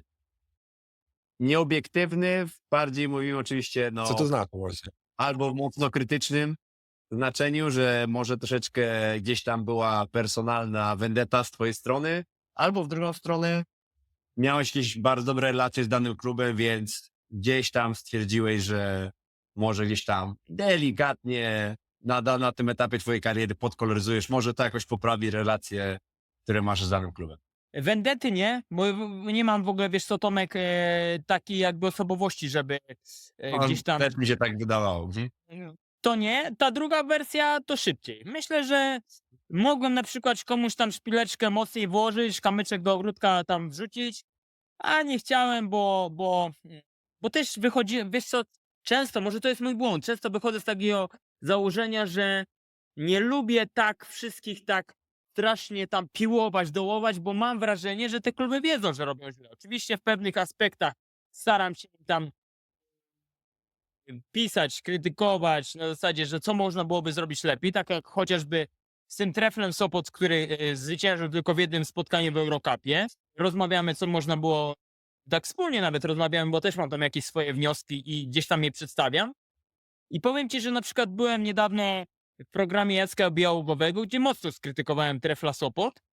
No i na przykład z klubu, o co ty tam mówisz? Nie, nie ma, bo myślę, że z wiekiem, jak ty cały czas masz tą pozycję ugruntowaną, to też jest większy szacunek do ciebie. To znaczy do twoich opinii, do twojego zdania i tak dalej. Ale kiedyś na pewno, Tomek, tutaj mogę powiedzieć, nawet pamiętam taki jeden artykuł, ja już tam nie będę może naświetlał, ale było tak, że gdzieś tam za namową, powiedzmy, nie chcę mówić agenta, ale gdzieś takich osób wokół tego zawodnika próbowałem mu troszeczkę pomóc i gdzieś tam napisałem, że chyba jakieś tam 2-3 kluby inne są nim zainteresowane. To faktycznie, no mogę się przyznać, to było jeszcze, wiesz co, to miałem jeszcze, to było już dawno i więc tutaj jakby z doświadczenia wiem, że nie ma sensu tego robić, bo to tak naprawdę później bokiem wychodzi, prawda? Więc uważam, Dzięki że... wielkie, że w ogóle o tym mówisz, bo nie są Tak, no, to ale rzeczy no, słuchaj, oczywiste, a nie ma też ludzi bez wad, tak? No nie ma takich ideałów. Ja też nie jestem ideałem. Zawsze powiem wam, że na początku tego sezonu udzieliłem wywiadu Pameli Wronie i ja tam powiedziałem wprost. Ja może jestem, nie wiem, jednym z lepszych tych newsmenów, ale ja pod względem takiego pisania nie jestem najlepszy. Ja uważam, że są lepsi ode mnie w Polsce, jeśli chodzi o koszykówkę. I wymieniłem wtedy Gubę z Przeglądu i Łukasza Ceglińskiego ze Sport.pl. Obu pozdrawiam. I ja uważam, że oni lepiej ode mnie piszą. Ja nie mam w ogóle z tym problemu, żeby tak powiedzieć, bo żyć w takiej bańce, ja jestem najlepszy, jestem kozak, ja to znam Michalaka, znam tego, tamtego. To nie jest mój styl życia. Ja tak nie lubię. Ja wolę w ogóle po cichu. Ja w ogóle powiem wam szczerze, że ja jestem nieśmiałym człowiekiem. Mnie dziennikarstwo w ogóle otworzyło, ale wcześniej to byłem mega nieśmiały i do dzisiaj jestem w wielu fragmentach nieśmiały. Ja nie jestem, nie wiesz co, nie lubię na zasadzie, że przyjdę na mecz i od razu tam latam po tych zawodnikach, a znam takich ludzi, nawet w moim zawodzie, że pierwsze co, to lecą tu. tak, pójść zlepić pionę, pokazać się, uśmiechnąć, to dawaj szybko fotę, strzelimy. Tak, No, nie, to ja tego znamy nie temat. lubię, bo wy macie przygotowania do meczu i na przykład na rozgrzewce, wiesz, tam się, nie wiem, oczko tam pokaże, uśmiechniemy się takim zawodnikom, którego znam wiele lat, ale nie w zasadzie, no chodź teraz, musimy ze mną porozmawiać, bo ja jestem tutaj Wasiek, ty będziesz ze mną rozmawiał. Nie, to ja w ogóle uciekam tego. Ja tego nie lubię, bo każdy z nas ma, wiesz, rytuał przygotowań do meczu, pewne zachowanie. Ja to rozumiem, ja to szanuję. Ja jestem tylko jednym z dodatków ekosystemu koszykarskiego, a nie najważniejszą częścią. I nigdy, mam wrażenie, tego swojego podejścia nie zmienię. Też osoby, które wymieniłeś, w sumie są bardzo znanymi postaciami, które od wielu lat siedzą w koszykówce jako dziennikarze. A tak przyszła mi taka myśl, jeżeli chodzi o przyszłość, na ile obecnie AI trenduje, na ile to zmieni, czy w ogóle zmieni, wpłynie na środowisko dziennikarskie, bo mówisz o jakości. No bo ci już ma No tak, wpływ. ale mówię o jakości pisania tekstów, na przykład dajmy na to, czy korzystasz, czy ludzie korzystają, dziennikarze na bieżąco z narzędzi AI do tego? Uważasz, że on... Ja nie korzystam, ale myślę, że te duże portale korzystają z tej pomocy tego narzędzia, o którym powiedziałeś. Wiesz co, wkurza mnie tylko w dziennikarstwie jedna rzecz, ja tego nie lubię, czyli copywriting, tak? To znaczy ja staram się tworzyć treści, które są unikatowe, czyli coś, co ja pozyskuję. Ja naprawdę nie lubię takiego copywritingu na zasadzie tak jak wiesz co, pisałem o tych newsach NBA i to było często takie, no takie wiesz, no, że ten Doncic zrobił to, tamten zrobił. Ja nie było w tych newsach Mhm. mnie. To znaczy ja to zrobiłem wszystko, co ten Mhm. Szarania napisał, ten Wojnarowski, jeszcze wtedy był dziennikarzem, tam jakiś inny. No to wiadomo, no fajnie jest dowiedzieć się, co ten Doncic tam zrobił, ale mnie to nie kręciło. Na dłuższą metę by mnie to znudziło straszliwie, a tutaj mnie nie nudzi, bo tu są relacje interpersonalne.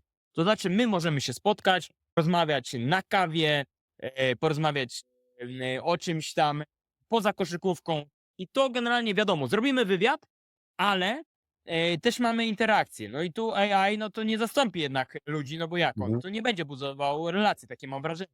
Na przykład powiem wam taki case zawodnika w Gdyni gra, Nemanja Nenadić. Uważam, że pod względem takiego czystego skilla to jest jeden z lepszych w ogóle dla mnie zawodników w lidze. Naprawdę ja lubię jego grę, mimo że czasami tak dziaduje na te punkty i tam lubi na gazetkę zagrać, to no ale to ten Arkan ma taki styl, tak Łukaszowi Kolędzie, którego bardzo lubię i szanuję, też często mówi, że gra na gazetkę.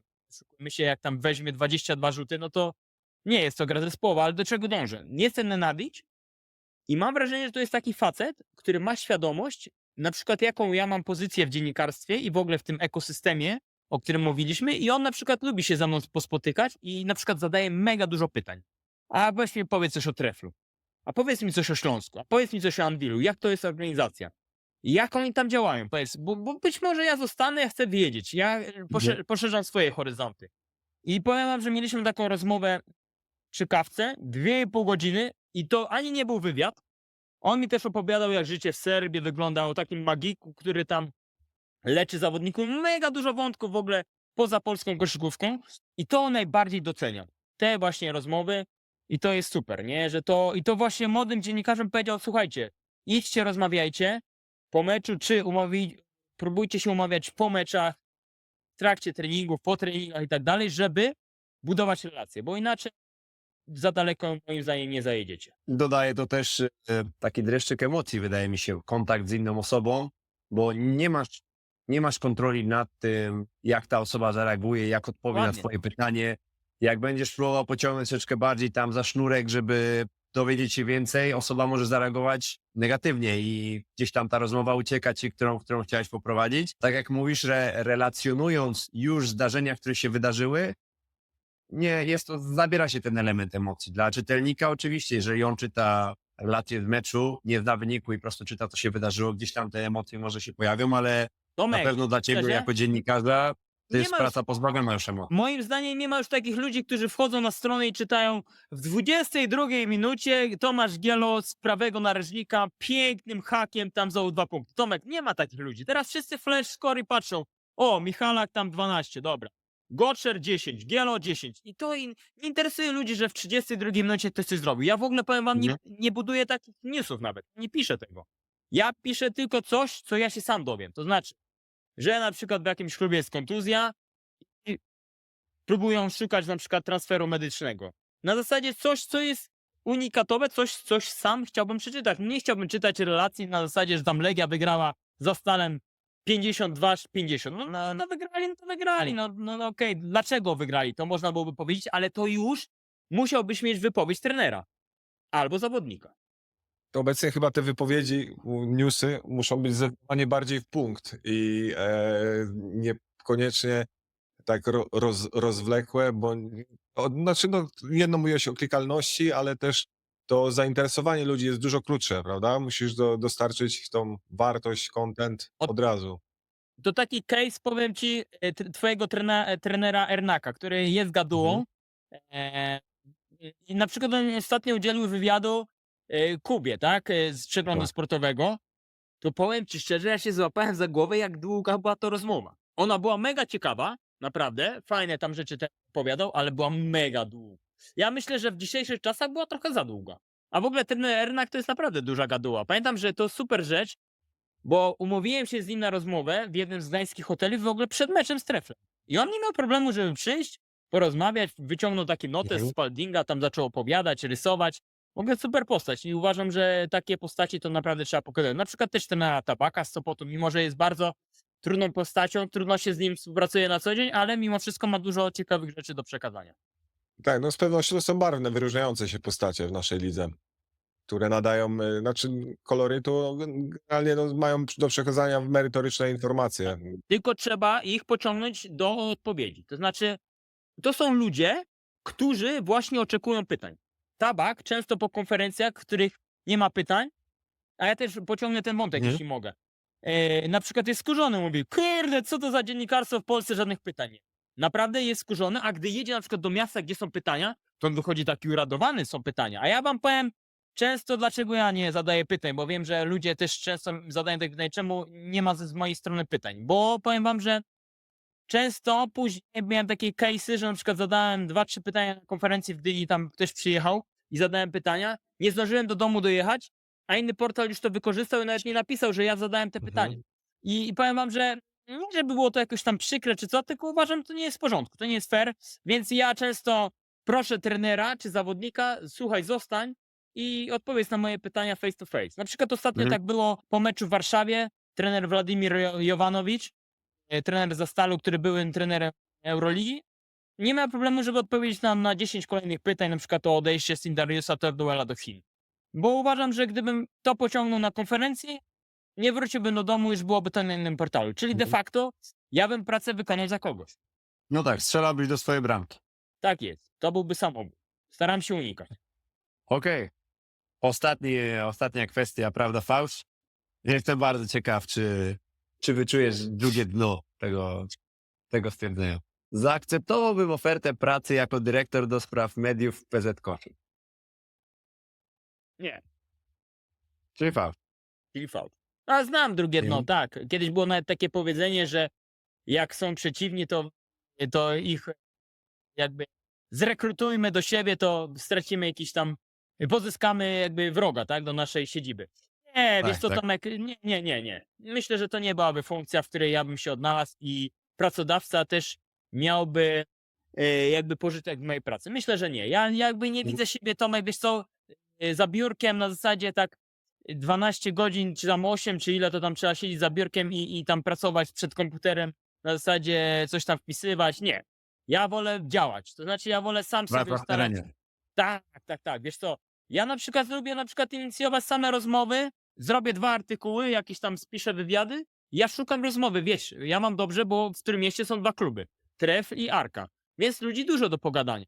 Więc ja na przykład jadę tam do jakichś miejsc ulubionych swoich kawiarni, na przykład próbuję z nimi rozmawiać, z tymi zawodnikami, umawiać się, żeby na przykład dowiedzieć się, co słychać w danym zespole i to uwierzcie mi, mega dużo można się dowiedzieć, ale no wiecie o tym, bo przecież jesteście w baskecie nie od dziś. Karol, przypomniałem sobie teraz anegdotę. Autentycznie nie miałem tego przygotowanego przed odcinkiem, ale a propos właśnie tej twojej pracy w terenie i zrobienia wszystkiego, żeby właśnie dowiedzieć się czegoś więcej. Mhm. To był rok chyba 2016, eliminacje do Eurobasketu i graliśmy z Białorusią w Toruniu. My ten mecz przegraliśmy. No, nie zagraliśmy dobrego spotkania, przegraliśmy.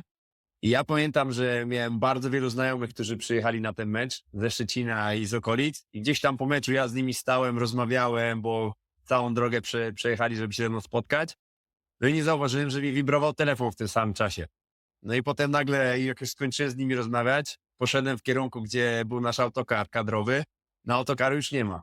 I patrzę na telefon, a na telefonie tam 3 nieodebrane telefony, SMS o terapeuty, czy wracasz z nami, czy nie, bla, bla, bla. No i autokar odjechał, a ja zostałem na sali. I pamiętam, że nagle znikąd pojawiłeś się ty Tak. i mówisz do mnie, o Tomek, a ty dalej tutaj?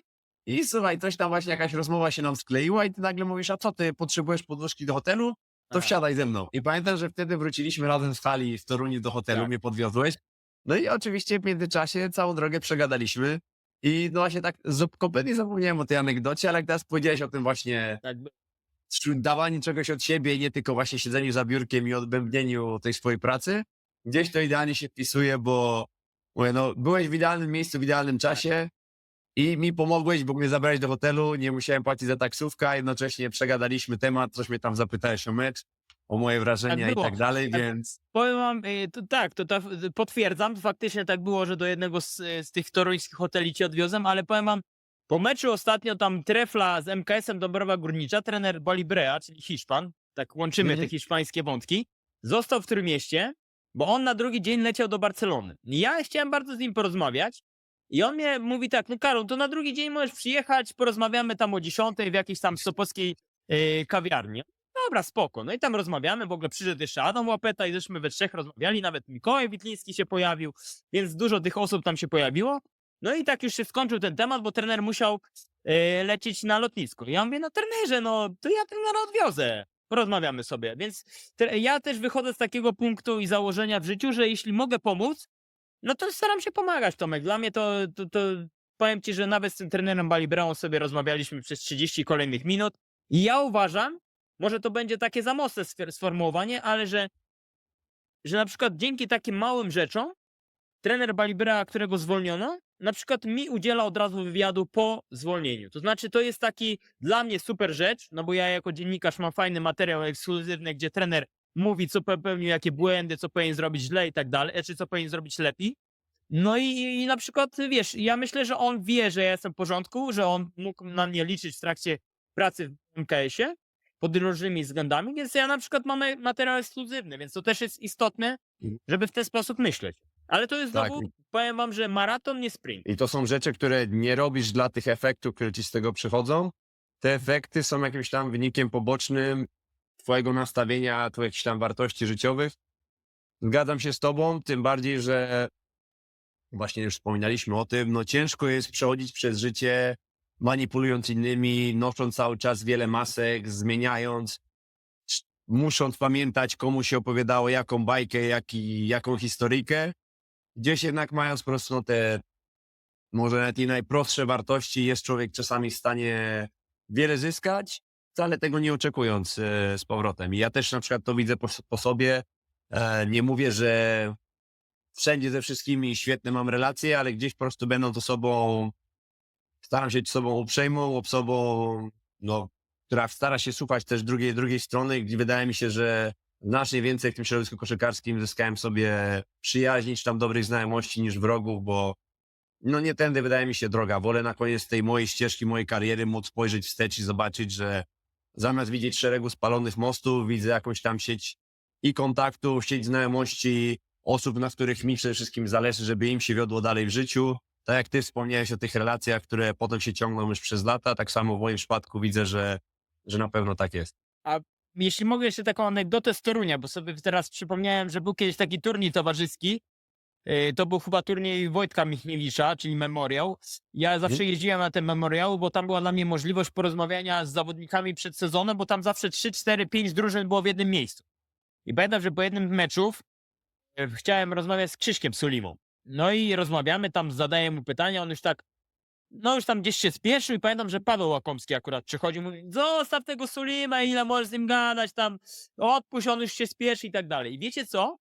Krzysiek Sulima to zapamiętał i po kilku latach odtworzył ten fragment tej sytuacji i powiedział, widzisz Karol, ty wtedy bardzo chciałeś ze mną rozmawiać, pokazałeś zainteresowanie, że zostałeś po meczu, to była godzina, chciałeś ze mną rozmawiać, to ja teraz też chcę z tobą rozmawiać. I to jest właśnie bardzo istotne, żeby jednak było, wiesz co, takie pozytywne podejście do ludzi, bo ja uważam, że to dobro wraca, tak? Że jak będziemy sobie pomagać wzajemnie w różnych kwestiach, no to tobie też ktoś później pomoże. Tak, a Krzysiu też trzeba przyznać Suli, no osoba do rany przyłóż człowiek, można z nim gadać i gadać. No właśnie, też kumpel Michała z drużyny. Kolega z pokoju w obecnym sezonie. O! Proszę bardzo. Jakbym powiedział jedną ciekawą rzecz, ale na temat wywiadu Krzyśka, ale on będzie wiedział, o co chodzi. Jak będzie nas oglądał, to jeśli padnie słowo, że coś mamy opublikować i czekamy, to on będzie wiedział, o co chodzi. To pozdrawiamy. Zapytamy. No, Dowiemy się. nie będziemy nikogo poganiać, ale Krzysiu, dobrze wiesz, że coś tam, jakaś sprawa jest Jest. nierozwiązana. Zobaczymy, Tak czy do jest. momentu publikacji właśnie się rozwiąże ta sprawa. Bo to jeszcze to chwilę powinno, chwilę ma Krzysztof. Daj, jeszcze chwilę ma Krzysiu, także ale- liczymy na to, że jak już tego będziesz słuchał, to będzie już dawno temat rozwiązany. Karol, słuchaj, powiem ci szczerze, nie spodziewałem się, że ta rozmowa będzie tak gładko przebiegała. Tak jak masz talent i na pewno no, twój zawód polega na tym, że to ty zadajesz pytania. Będąc po drugiej stronie barykady, odpowiadając na nasze pytania, sprawdziłeś się fenomenalnie. Dzięki wielkie, że w ogóle chciałeś być tutaj u nas w podcaście. od razu byłeś chętny, żeby być częścią tego wszystkiego. Dla nas też jest bardzo ważne, bo wydaje mi się, że jesteś osobą bardzo rozpoznawalną w polskiej koszykówce i osobą, która na pewno, tak jak sam wspomniałeś, jesteś osobą od newsów, ale jednocześnie gdzieś tam patrząc dalej i te kolejne warstwy, tak jak no, cebula ma warstwy, jak w Shreku było cebula ma warstwy, ogry mają warstwy, tak samo każdą tą warstwę po kolei otwierając widzimy, że jest znacznie więcej pod szyldem Karol Wasiek niż tylko to, że jesteś osobą specjalistą od newsów koszykarskich. Także z mojej strony ogromne dzięki. Dzięki też za twoją pracę, jaką robisz dla dobra polskiej koszykówki, że podajesz dalej te newsy, że starasz się, że tą taką pracę no, w okopach w polskiej koszykówce robisz, bo tak jak chyba tutaj wszyscy chcemy jak najlepiej dla polskiej koszykówki, no bez tego właśnie pobrudzenia sobie czasami rąk na pewno nie zrobimy tego kroku do przodu. Także ogromne dzięki. Aż sobie, Tomek, wytnę, co powiedziałeś, bo to sobie, wiesz co, jak za 10 lat sobie to otworzę, co powiedziałeś, to zrobi mi się miło. Bardzo dziękuję wam za zaproszenie. Czy się zastanawiałem? Nie, w ogóle, bo uważam, że trzeba rozmawiać. Ja lubię wyzwania, to znaczy ja nie wiedziałem, o co będziecie pytać. Wiecie, było miliard jest tematów, tak? Więc, ale ja lubię wyzwania, więc to jest super. W ogóle super format, że wpadliście na taki pomysł, żeby rozmawiać o koszykówce i nie tylko o koszykówce i zapraszać gości. Wiem, że na pewno zainteresowanie będzie duże, bo powiem wam jedną rzecz, ja was znam już naprawdę długo i mam was za ludzi bardzo inteligentnych. To znaczy wiedzących, nie tylko chodzi mi o koszykówkę, tak, że dobrze gracie i tak dalej, bo to wiemy, ale poza koszykówką. Z wami jest naprawdę dużo tematów, które można pociągnąć poza koszykówką, a dla mnie to jest bardzo duża wartość. I to też jest takie przesłanie dla młodych zawodników, żeby rozwijali swoje pasje, a nie tylko oglądali mecze, bo to jest istotne, to trzeba wiedzieć, jaka jest wiedza na temat danych zawodników i tak dalej, ale rozwijajcie inne życiowe kwestie. Ja u was zawsze widzę różne tematy, więc to jest dla mnie naprawdę duże wyróżnienie, to jeszcze raz powiem. Nie musisz tego wycinać, Michał, więc duże wyróżnienie, że mogłem z wami rozmawiać, bo rozmowa była naprawdę fajna, bo ja powiem wam, to już też Michałowi mówiłem, że ja mam dużo anegdot. Ja naprawdę powiem wam, gdybym Zauważyliśmy. ja lubię o tym opowiadać, bo tak jak chociaż była anegdota jeszcze na koniec, może tak dla ludzi, którzy dojadą do samego końca, Jamesa Florensa, który gdzieś kiedyś O. na Instagramie oznaczył mnie i taki śmietnik. To znaczy, że moje newsy i wywiady są do śmietnika. I wtedy była naprawdę niezła afera z tego, no ale tu niestety no, nieświadomość Jamesa Florensa, słów wypowiedzianych, które myślał, że nie odbiją się takim szerokim echem. No i niestety, znaczy dla niego niestety odbiły się, no ale ja miałem nagrania i jeszcze był kolega obok, więc niestety tutaj James nie popisał się, ale czy mam to za złe? No nie, no czasami po prostu tak wynika w życiu, że pewne rzeczy robimy tak, a nie inaczej. Aczkolwiek powiem wam, że wtedy dostałem mnóstwo wiadomości od takich postronnych ludzi, że co ten James tam wypisuje, że ty Wasiek pewnie się pomyliłeś i tak dalej. To też mi się nie podoba, że często jest tak, że jak klub czy zawodnik coś napisze na Twitterze, to że na pewno jest to racja. No nie zawsze jest to racja. Co też warto wiedzieć, mieć jakby taki, znać kontekst, próbować poznać kontekst. To jest bardzo istotne, ale na koniec to taka anegdota, chciałem się nią podzielić z wami, bo akurat gdzieś tam w trakcie przeoczyłem, ale dziękuję bardzo za zaproszenie. Myślę, że był to fajny odcinek, powiem wam tak nieskromnie. Na pewno tak, a jeszcze wracając do tego tweeta, słuchaj, może on po prostu mówił, że ty jesteś Karol od newsów do kosza. No, dokładnie, dobre. Dobre, Tomek. I tym sucharem, tak jak Karol Strasburger zaczyna familiadę, my kończymy dzisiejszy odcinek. Jeszcze raz dzięki wielkie, Karol, że byłeś z nami. Dzięki wszystkim słuchaczom i widzom. My jak zwykle zachęcamy was do subowania naszego kanału, zostawiania lajków i przede wszystkim komentarzy. Bardzo nam zależy na waszej opinii, bo mamy bardzo otwartą wizję, jak rozwijać dalej nasz kanał. Będziemy mieli więcej odcinków, mamy wiele pomysłów, ale jednocześnie chcemy to budować w oparciu na was. I robimy to dla was. Dawajcie znać, zostawiajcie komentarze pozytywne, negatywne, zarówno do nas, jak i do Karola. Wszyscy jesteśmy otwarci na konkretną krytykę i co? I widzimy się w następnym odcinku. Dzięki wielkie. Do Cześć. zobaczenia.